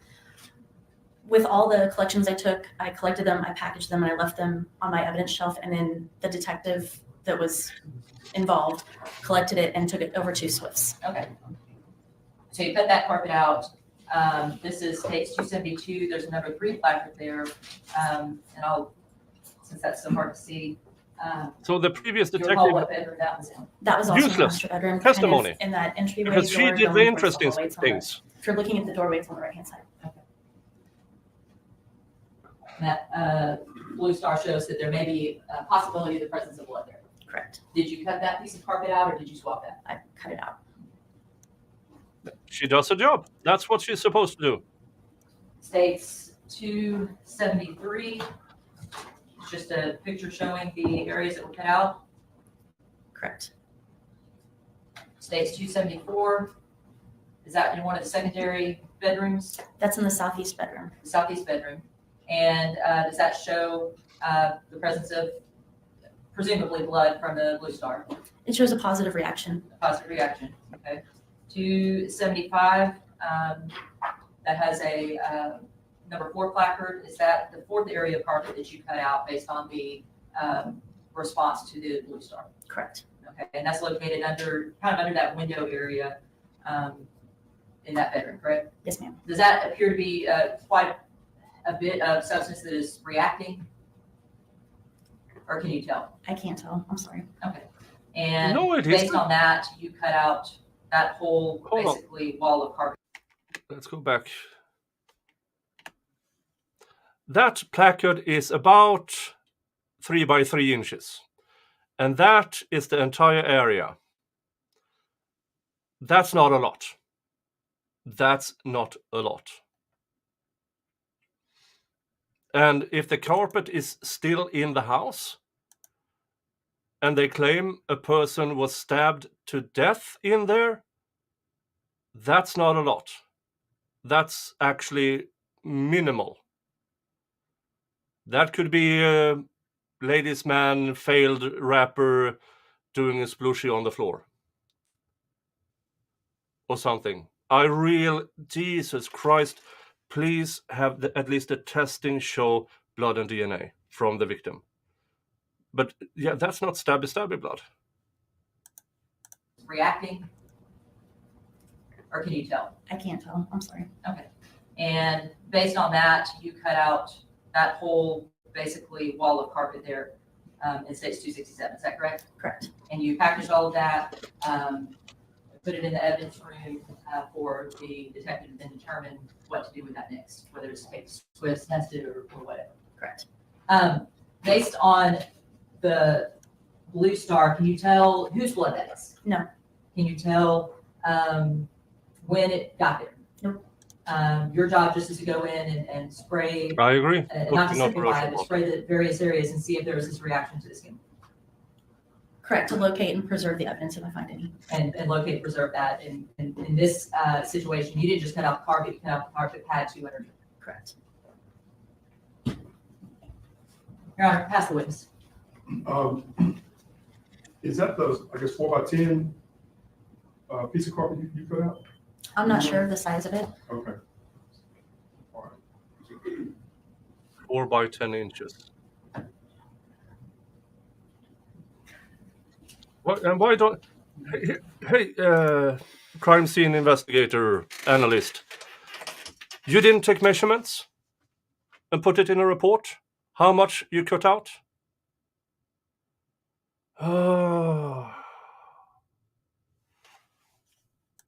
Yeah, for you who are completely new here and don't know, hi, I'm Nick. I'm a union rep, I do labor law. I have a farm. And I grew up in and around farms. I have slaughtered animals. I know exactly how much blood there is in a pig, which coincidentally is about the same that is in a human body. Stabby, someone bleeds out or bleeds to death. A fork ton of blood. Whatever these luminol on carpet,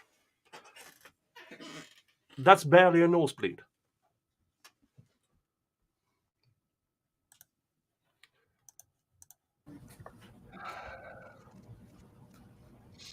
I'm still with my theory that As far as they panicked because the I guess victim died of you an go overdose. back- What did you go back on?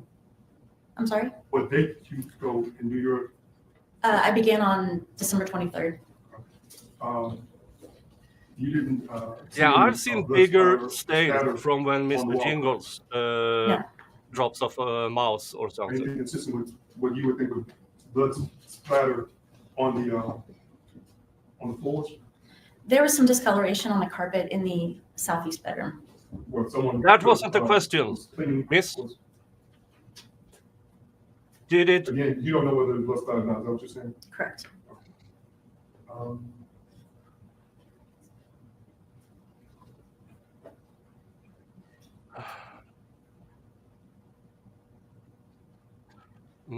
That's all I have to say. If you want to do a home test, a can of red beet or a jar of red beet, imagine dropping that on the floor. That's roughly half a liter in one of those. If you have a 2-pound jar of red beets, pickled red beets, that's roughly half a liter of liquid. If you know, when you drop that, it goes everywhere, and you will find it years later. And the human body got more than a gallon. Yeah. If this is the crime scene, then I can't see it being a crime scene of stabby, death by stabby. I don't. Any redirect? No, Your Honor. May this witness be finally excused? No objection, Judge. No judgment. Okay. Thank you. That was Julia Wayland. Thank you. Watch your step. Call your next witness. State calls Amanda Webb. Amanda Webb. I think you said. Yeah, Heather. The prosecution said the evidence would corroborate with Chuck's story. So far, not in the slightest. Would you stop and raise your right hand? You solemnly swear or affirm that the testimony you're about to give in this case will be the truth, the whole truth, and nothing but the truth, so help you God. I do. Thank you. You may be seated. Thank you. You may proceed. Thank you, Your Honor. Please may have this be the tester. Hi, Can you Pia. state your name and spell your name for the court, please? My name is Amanda Webb, Amanda, last name Webb. And Ms. Webb, what is it that you do for a living? I am a forensic biologist, specifically a DNA analyst at the Southwestern Institute of Forensic Sciences, also known as SWIFS, or the Dallas County Crime Lab. Can you tell the jury some about your education and training that you had to complete before you can have this position? I have a Bachelor of Science degree in microbiology from Texas A&M University. I have a Master of Forensic Science degree. I can go Yeah, blah, blah, blah, blah, blah. And from investigating a for what. can you tell the jury a little bit about, first of all, kind of what serology is and what that means Yeah.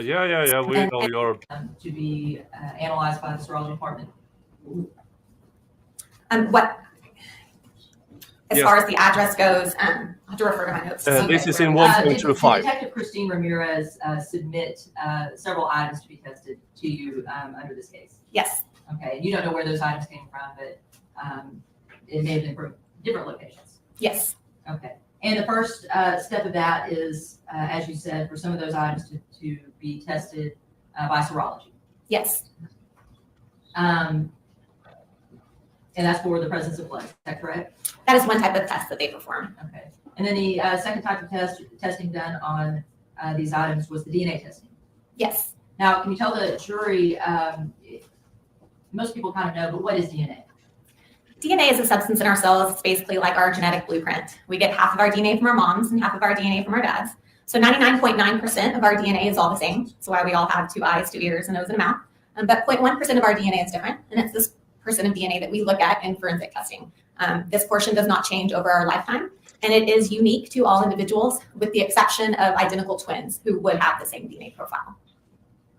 And you mentioned before that several items were submitted to you under this case to be tested. And you actually completed several reports. Is that correct? Yes, When you were testing DNA, do you need to have, I guess, a sample swab from a known contributor before you were able to make comparisons to the DNA that is possibly taken from a swab, a carpet or something of that nature? If we are asked to compare DNA profiles from evidence samples to known individuals, then yes, we will receive either a buccal swab standard or a blood sample from that person. And from that sample, we develop a DNA profile for comparison. And Your Honor, may I approach? You may. I mentioned before, you completed several reports. Okay, I haven't seen this, but I want you to pay close attention to how she testifies about the DNA. And for you who have been with me for a long time and knows about the Zachariah Anderson case, or if you're on the fence about the Zachariah Anderson case, compare the DNA testimony between this trial and Zachariah Anderson's trial. And you will find out why I believe the DNA testimony in the Zachariah Anderson case was pure bullshit with low or no evidentiary value, in my opinion. This case, handing you what's been marked states 277 to 283. You look at those reports and compare it to what you have.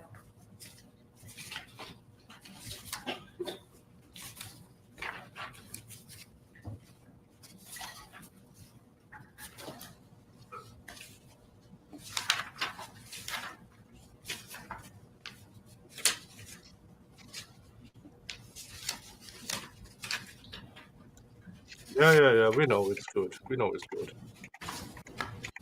That's a lot of reports. Copies of the DNA reports that I issued in this case. Your Honor, the state of Washington states 277 through 283 for all purposes.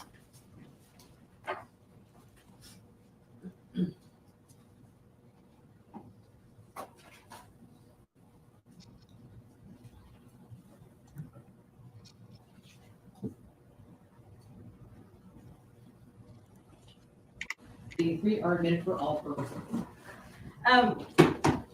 Before we start talking about the reports, can you just tell the jury where various sources of DNA may come from? So DNA is found in the cells of our body, such as our skin cells. It is found in saliva, sweat, blood, and bodily secretions that we might have. And how does time affect whether or not DNA may be present on a particular surface? It really depends. If DNA is deposited on a surface and then that sample is kept in temperature-controlled environment, humidity-controlled environment, and there's nothing there to physically remove that DNA, then it can stay there indefinitely. If factors such as washing hands, cleaning, those types of things can remove DNA from an item as well. And how would that DNA be affected by, say, being out in the elements? Out in the elements, it has the potential to degrade DNA if that's in extreme heat or extreme humidity. If there's rain that can potentially wash anything away, all of those factors could contribute to what happens to that DNA. You mentioned washing hands. How would using maybe cleaning supplies and things of that nature affect the ability to, recover DNA from certain surfaces? Using cleaning supplies, that has the potential to prevent us from getting a DNA profile. It will affect that DNA. All right, Ms. Webb, I want to start with states 25. This was the initial DNA report that you completed on this case, and it's dated January 25th, 2021. You recall completing this report and this analysis? Yes. And you received this list of items from Dallas Police Department: a glove, a press-on nail, a piece of plastic underwear, earring swabs, the ledge of the floor. We are waiting for that evidence right now. The bathtub, purse, face mask, deodorant, lighter, and hairbrush. This could be Yes. that evidence. Now, we're going to kind of move through this report fairly quickly.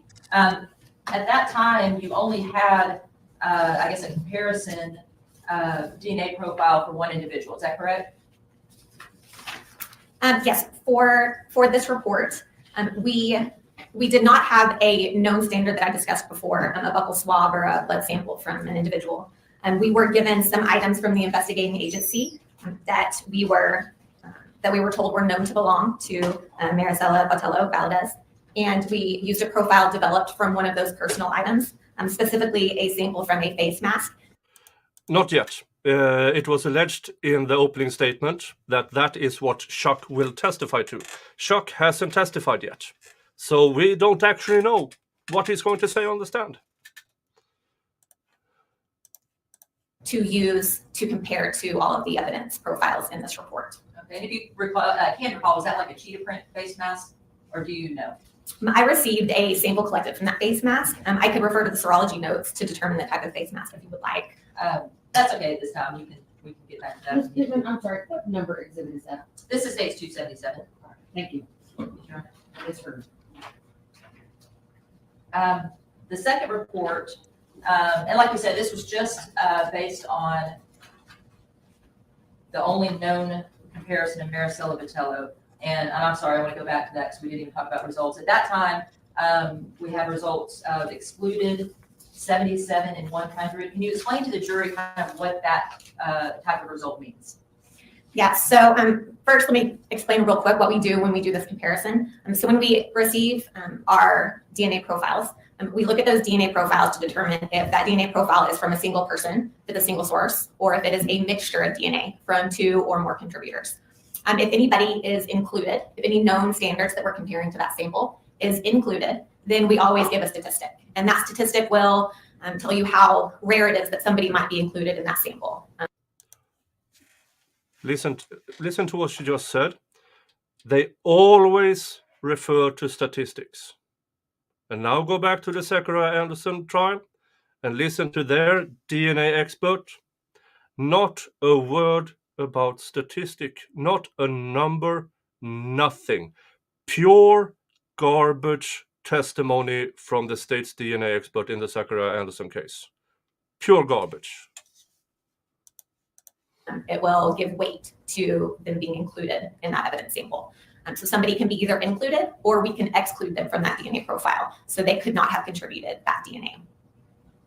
So in this case, when it says excluded, then that DNA profile is excluded from being a contributor, correct? Yes. Now this 77 and 100, can you kind of help the jury understand what that result means? Yes. What that statistic is saying is that she is included as a possible contributor to that sample. Now, if you were to randomly select an unrelated individual and compare them to that DNA profile, you would expect 77 out of 100 people to be included as a possible contributor to that sample in the same way that individual is included as a possible contributor. So 77 and 100 means if you were to randomly select an individual, 77 out of 100 people would also be included in that same way. So as far as in, I guess, determining whether or not DNA or a DNA profile matches Marisela Botello, that 77 100 is not a very good statistic. Correct. Now, when we talk about female 1 over here, were you able to get a DNA profile from some of these swabs and samples that you got from, say, the glove, the nail, and things like that, and develop a profile for a female? Yes, we developed a DNA profile from the sample from the underwear that was a DNA profile of a single source, a single contributor, and it was a female that did not match the DNA profile of Marisela Botello Valdez. And so for comparison purposes, we named that unknown DNA profile as female 1. And without a comparison swab or sample from a known individual, you just can't name this person. That is correct. Let's move on to states 278, and that is one sample, not Marisela. dated January 29th, 2021.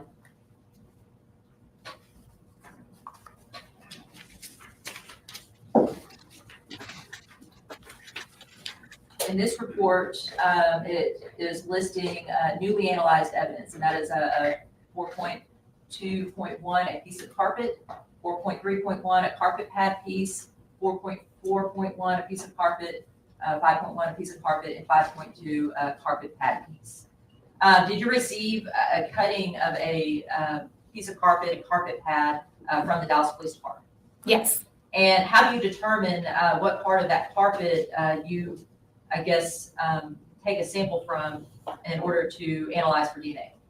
So that item would go to the serologist, and the serologist had a request to screen that item for the presence of blood.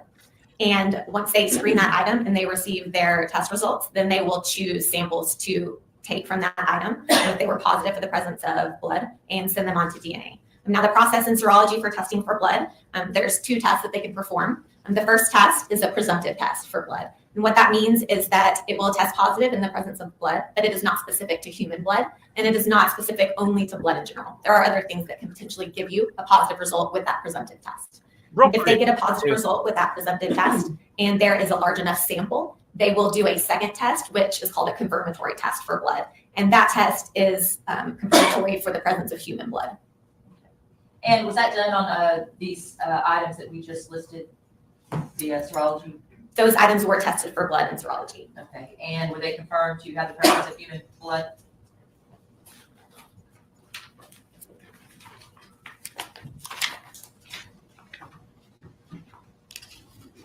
Everything that has a lot of iron in it can be presumptually. Items 5.1 and 5.2, they had samples that tested positive with that confirmatory test for human blood.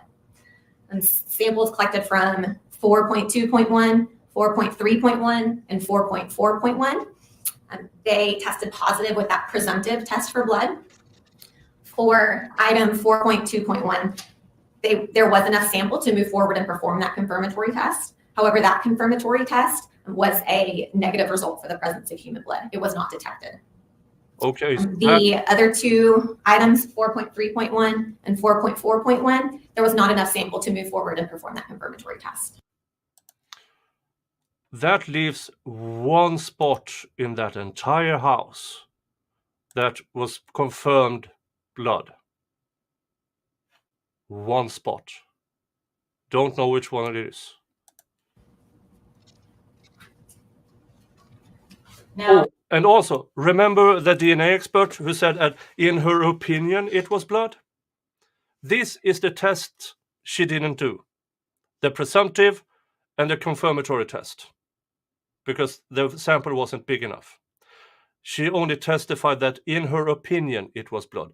Again, in the Zachariah Anderson case, that DNA expert, who also was a blood expert apparently, in my opinion, she went on the stand and lied. That's my opinion. once that testing was complete, it moved on to the DNA analysis. And again, you only had Marisela Botello as a contributor. Is that correct?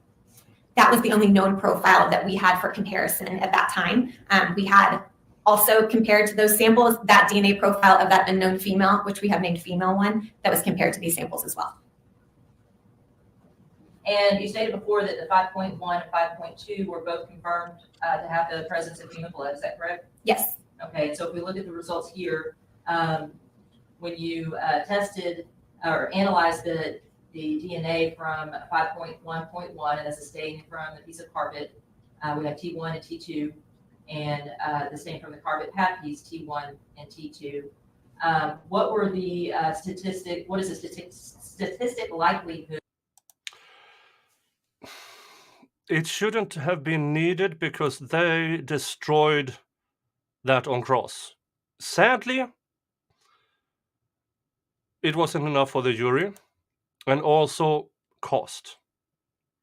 They were public defenders, and bringing in their own DNA experts, we're talking about $10,000 to $15,000 just to have that one retest stuff.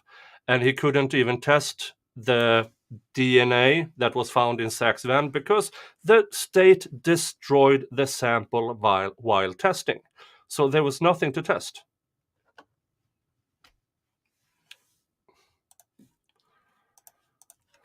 That Marisela Botello would be a contributor to that DNA. For samples 5.1.1 and 5.2.1, the DNA profiles obtained from those 2 samples were from a single female that matched the DNA profile of Marisela Botello Valdez. And that statistic is less than 1 in 10 trillion.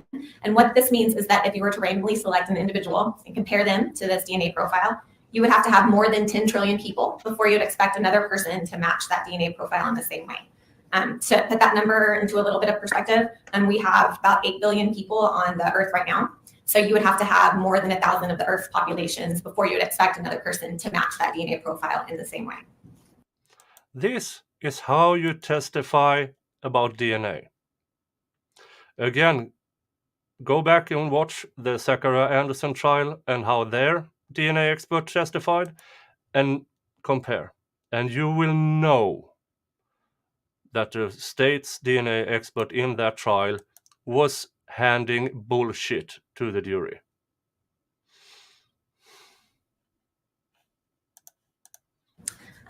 For sample 5.1.2, the DNA profile obtained from that sample was a mixture of 2 contributors.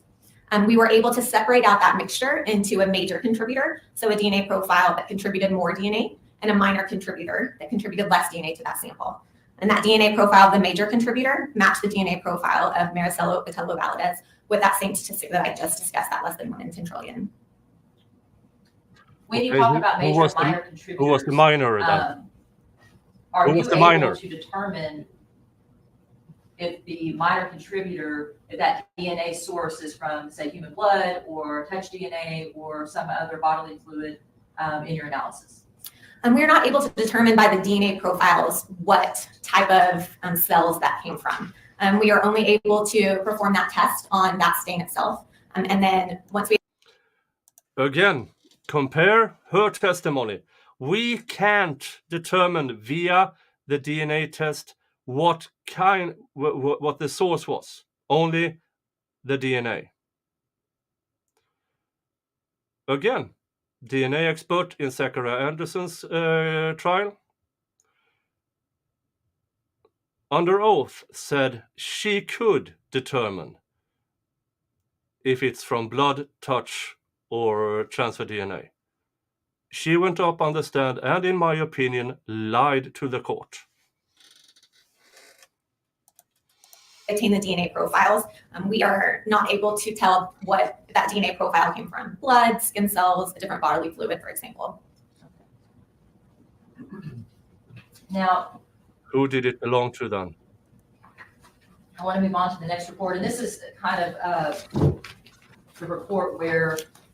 Here's the thing, if that minor, if that isn't Miss Dykes, because if you go stabby, chances are really high you cut yourself, because most people can't handle a knife.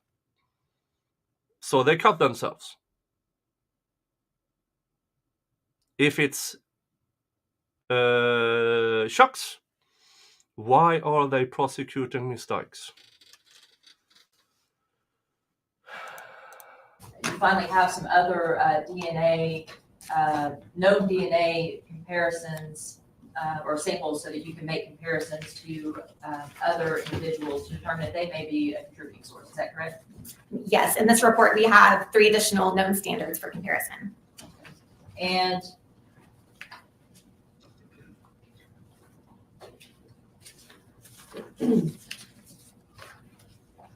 on stage 279, this report was dated June 8, 2021.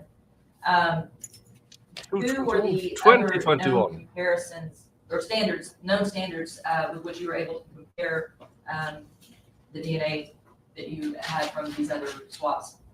We were given a buccal swab standard from Lisa Dykes, aka Lisa Beltran, in our documentation. A buccal swab standard from Charles Beltran, and a buccal swab standard from Nina Morano, aka Nina Beltran. Okay, say aka Nina Beltran, and you said from your documentation. Yeah, in certain documents, the married couple, Lisa and Nina, and Charles, Chucky, had the same last name. Ta-da!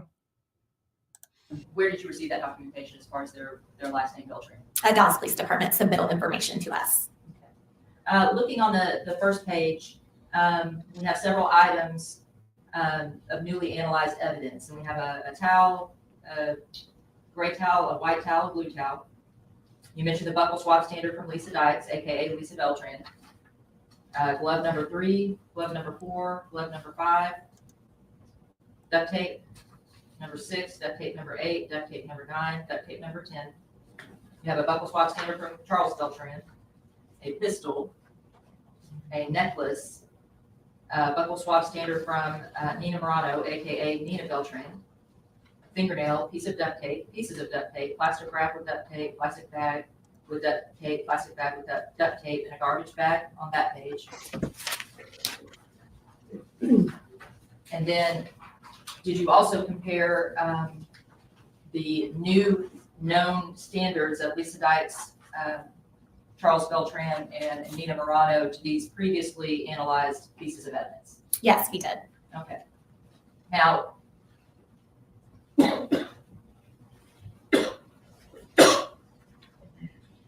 were you aware of where all these items that were tested, where they came from?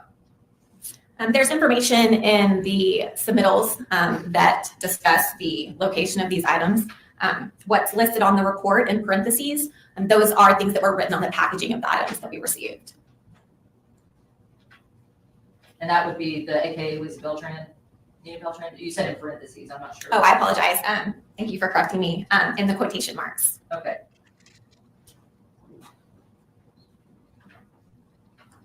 So like in this instance, the swabs, it says ledger bathtub, floor bathtub. Glove has quotation marks, number 1. And if there was a photograph that had like a number 1 evidence placard, that'd be where that came from. Is that fair to say? Those numbers are were written by the police department to relate to their numbers. Okay.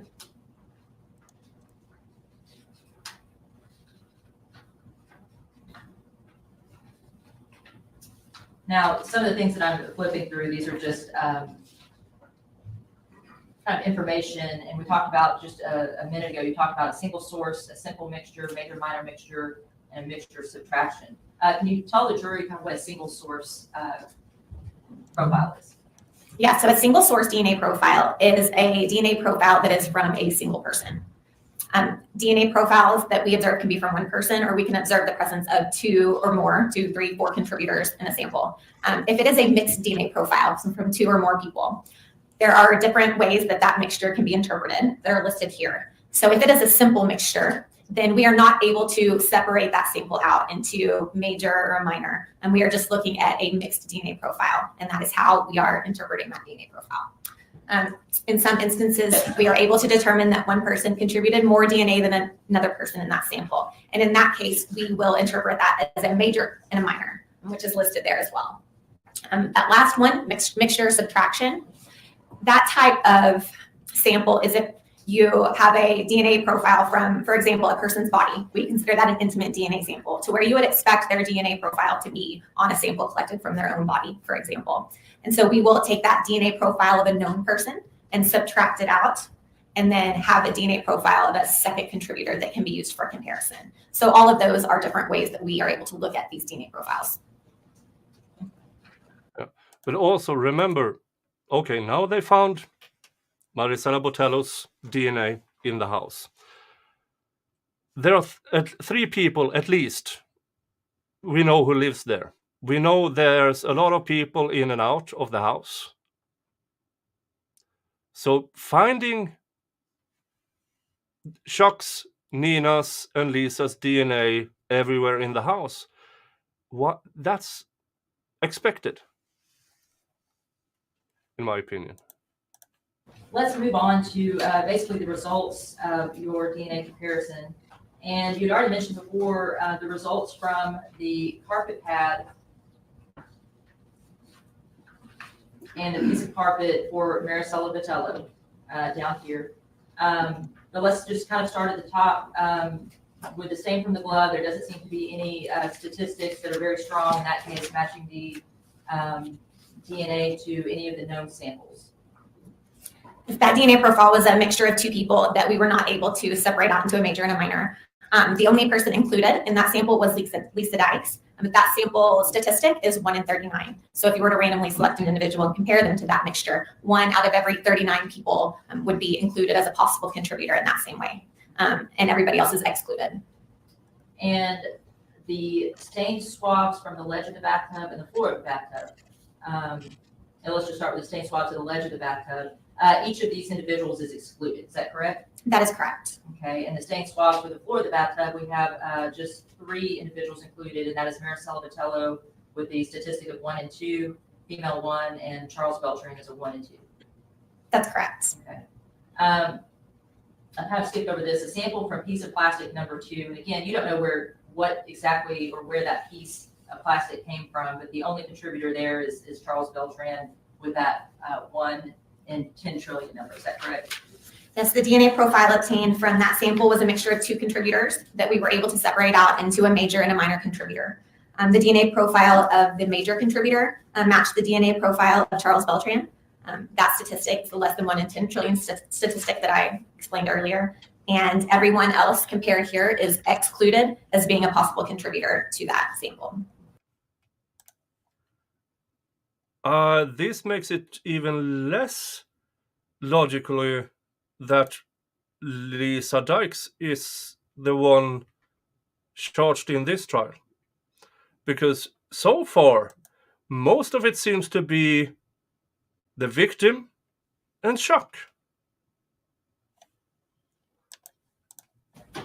Going back down here to the stain 4.3.12, the stain from the carpet pad piece, the only included person is Lisa Dykes, and that's in a 1 in 5 statistic. Is that correct? Yes, that's 1 in correct. 5? Okay. And then the stain from the piece of carpet, T1 and T2, Marisela is the only contributor with that 1 in 10 trillion statistic, and everyone else is excluded. Yes, she is the only one included in those samples. The same applies for 5.2.1. Marisela is the only person that is included in the 1 in 10 trillion number, and everyone else is excluded. Is that correct? Yes. Now, there was a pistol that was submitted to you that Mr. Beltran is the 1 in 10 million, I'm sorry, 10 trillion statistic as being a possible contributor to that DNA. Is that correct?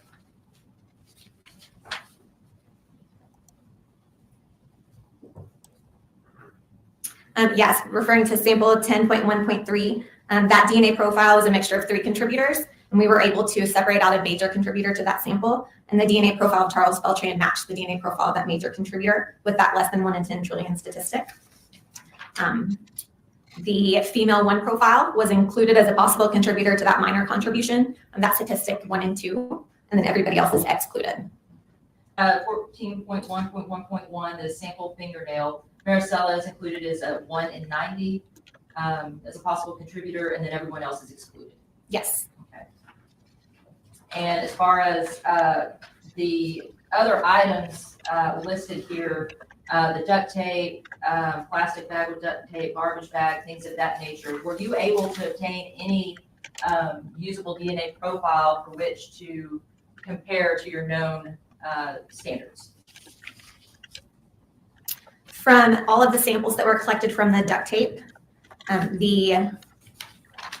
there were only 2 samples that we were able to obtain a DNA profile from to use for comparison. From all the other samples, we were not able to obtain a DNA profile. And were you able on any of the duct tape samples,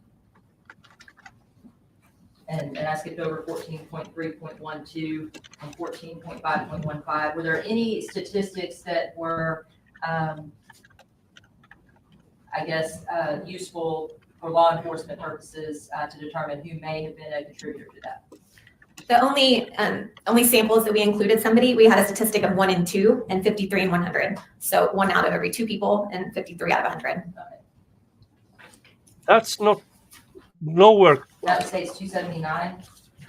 Stage 280, you received some hair samples and a cigarette butt. And this is dated October 5th, 2022.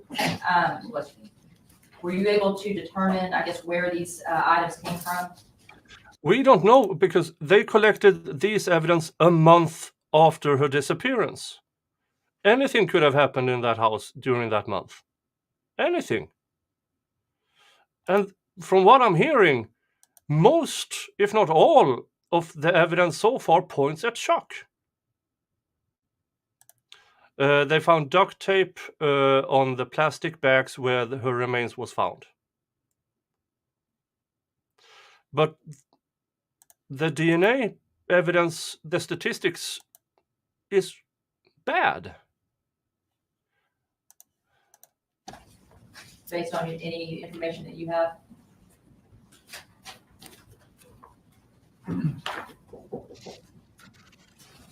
The only reason why Chuck isn't charged here is because he testifies against Lisa. So far, in my opinion, all the evidence points at The hair samples were listed as being collected from a vehicle, from the interior occupant compartment, and from a trunk area. Okay, does it state what vehicle those were collected from?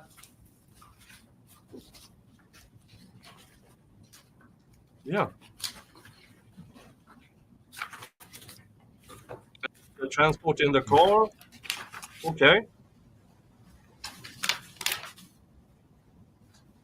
Again, everything, in my opinion, points at Chuck. That is listed from the agency as an Audi A6.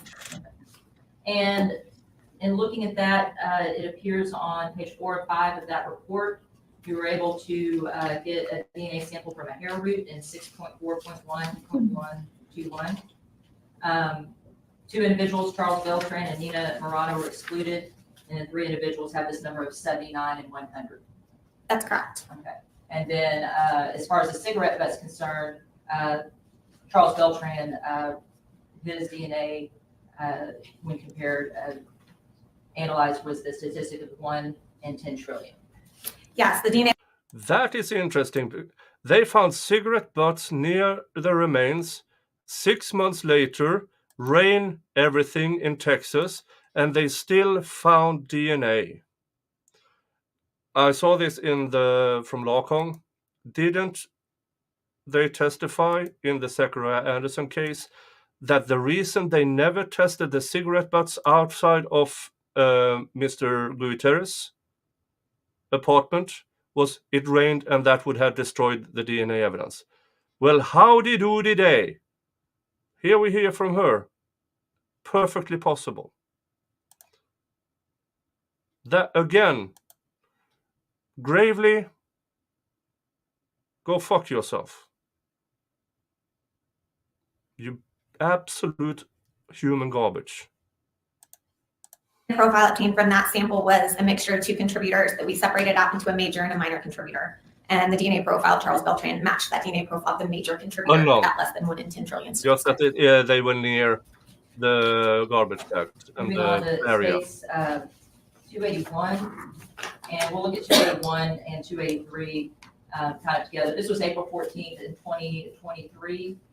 And Stage 281 is an identical report to Stage 283 with the addition in 283 of the discussion of the previously analyzed evidence of the face mask by which you were able to obtain Marisela Botello's DNA profile. Is that correct? That's correct. Okay. And in this particular Stage 283, you received a bone sometime in 2023 and were requested to compare that to a known sample to determine whether or not that was Ms. Botello's bone. Is that correct? Yes. Okay. And in that 16.1, the sample from the bone, the statistic is 1 in 11.2 million. That possibility of having another contributor to that DNA. Is that correct? Yes, that statistic is the same as we discussed before. I'm comparing the sample from the bone to the sample that we received from a tooth of Marisela Botello Valdez. So the DNA profile we obtained from the sample from that bone matched the DNA profile obtained from the tooth with that statistic of 1 in 11.2 million. So if you were to randomly select an unrelated individual, compare them to that sample, 1 out of every 11.2 million people would match that profile in the same way. And the the sample from the tooth and the sample from the initial face mask, you compared those 2 items as well, and it appeared to be from the same source. Is that correct? The DNA profile obtained from that face mask that we previously used for comparison as her DNA profile matched the DNA profile obtained from the tooth of her.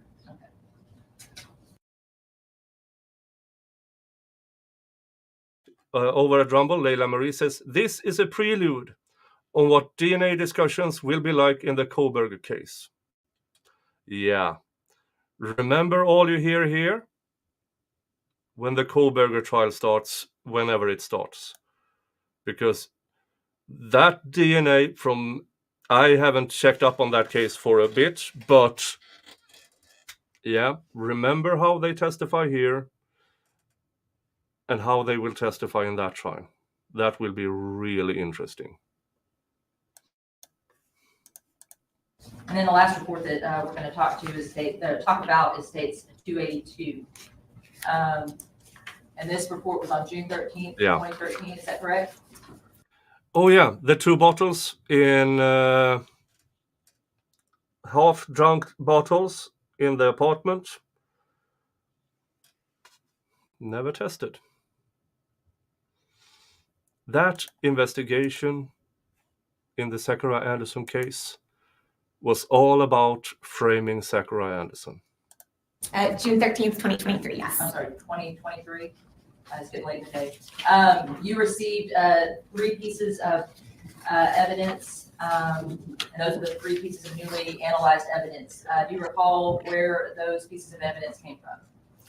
Those items were packaged in a outer packaging, the same outer packaging as that bone that we tested in that previous report, item 16. And you did not receive those items until sometime in 2023, after February. Is that correct?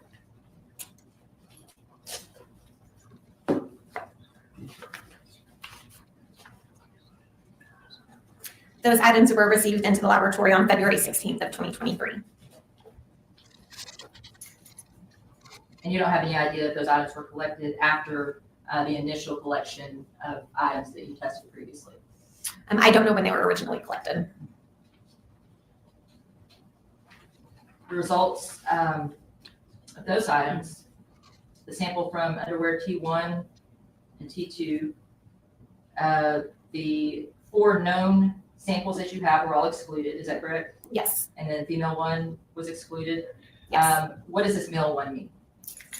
The DNA profile we obtained from one of those samples was a single source DNA profile from a single male.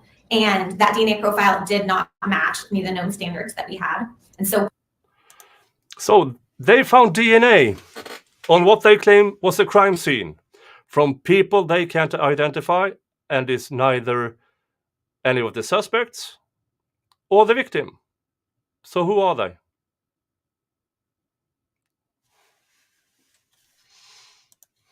we gave that DNA profile the name of male 1 for comparison purposes. And we can see the statistics here on the sample of underwear T1 and T2 and the sample from the bra T1 and T2. We have the 1 in 10 trillion statistic for T1. The sample from underwear T2 is 1 in 22.2 million. And then the sample from bra T1 is 1 in 10 trillion. And then the last statistic is the second sample from T2 is 1 in 14. Yes. Is that correct? Do you have any way of identifying who, at this time, who this male person is? No. And again, you're not sure, you don't know, you don't have the factual knowledge of when the underwear bra twist tie was collected or where it was collected. No.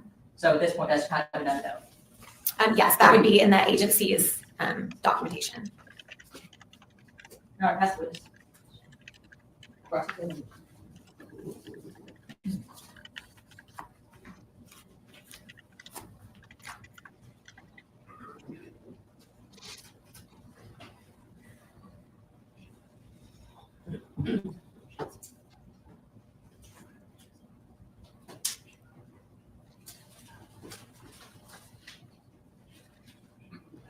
Judge, we'll pass her at this time. All right, you want her subject to Yes, recall? ma'am. All right, Ms.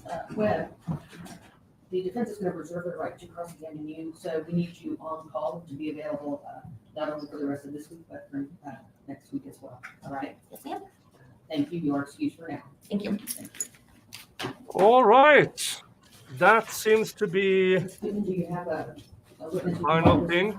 Not at this time, Your Honor, they're all just got room for it. All right. Well, then. All right. That puts day 2 in the books. For me, day 1, day 2, 60% completely irrelevant to what they claim, the prosecution. The things that are tested tells me in my opinion, so far, that the person who should be on the defender's side should be Chuck, not Lisa Dykes. So far. And it seems like if this is all the actual physical evidence they have, and this is what's supposed to back up Chuck's story, I'm not buying it for a second. In my opinion, whatever Chuck says is to save his own skin. So far. But we don't know. There might be amazing stuff showing up on day 3, 4, or 5. And we will continue tomorrow, 10 a.m. Eastern Time, on day 3 of this trial. And it will be interesting in some ways. It will be boring in other ways, probably. But it will be here on my channel tomorrow morning, 10 a.m. Eastern Time, or 3 p.m. UK time, or 4 p.m. Swedish time. Me, Mr. Jingles, maybe Dave will show up, but we will all be here and listening to the rest of this trial. Okay, that was it for me. Thank you all for showing up. I will be sending you all off to Kurt. Kurt is doing something about something. So I will be sending you all over to him. Tell him hi from me. I'm off. I need a drink. I'm going to pour myself a nice scotch and maybe call my girlfriend. So that will be my Wednesday evening. Thank you all again for being here. See you all tomorrow morning, 10 a.m. for the rest of this trial. All right. Thank you. Bye-bye.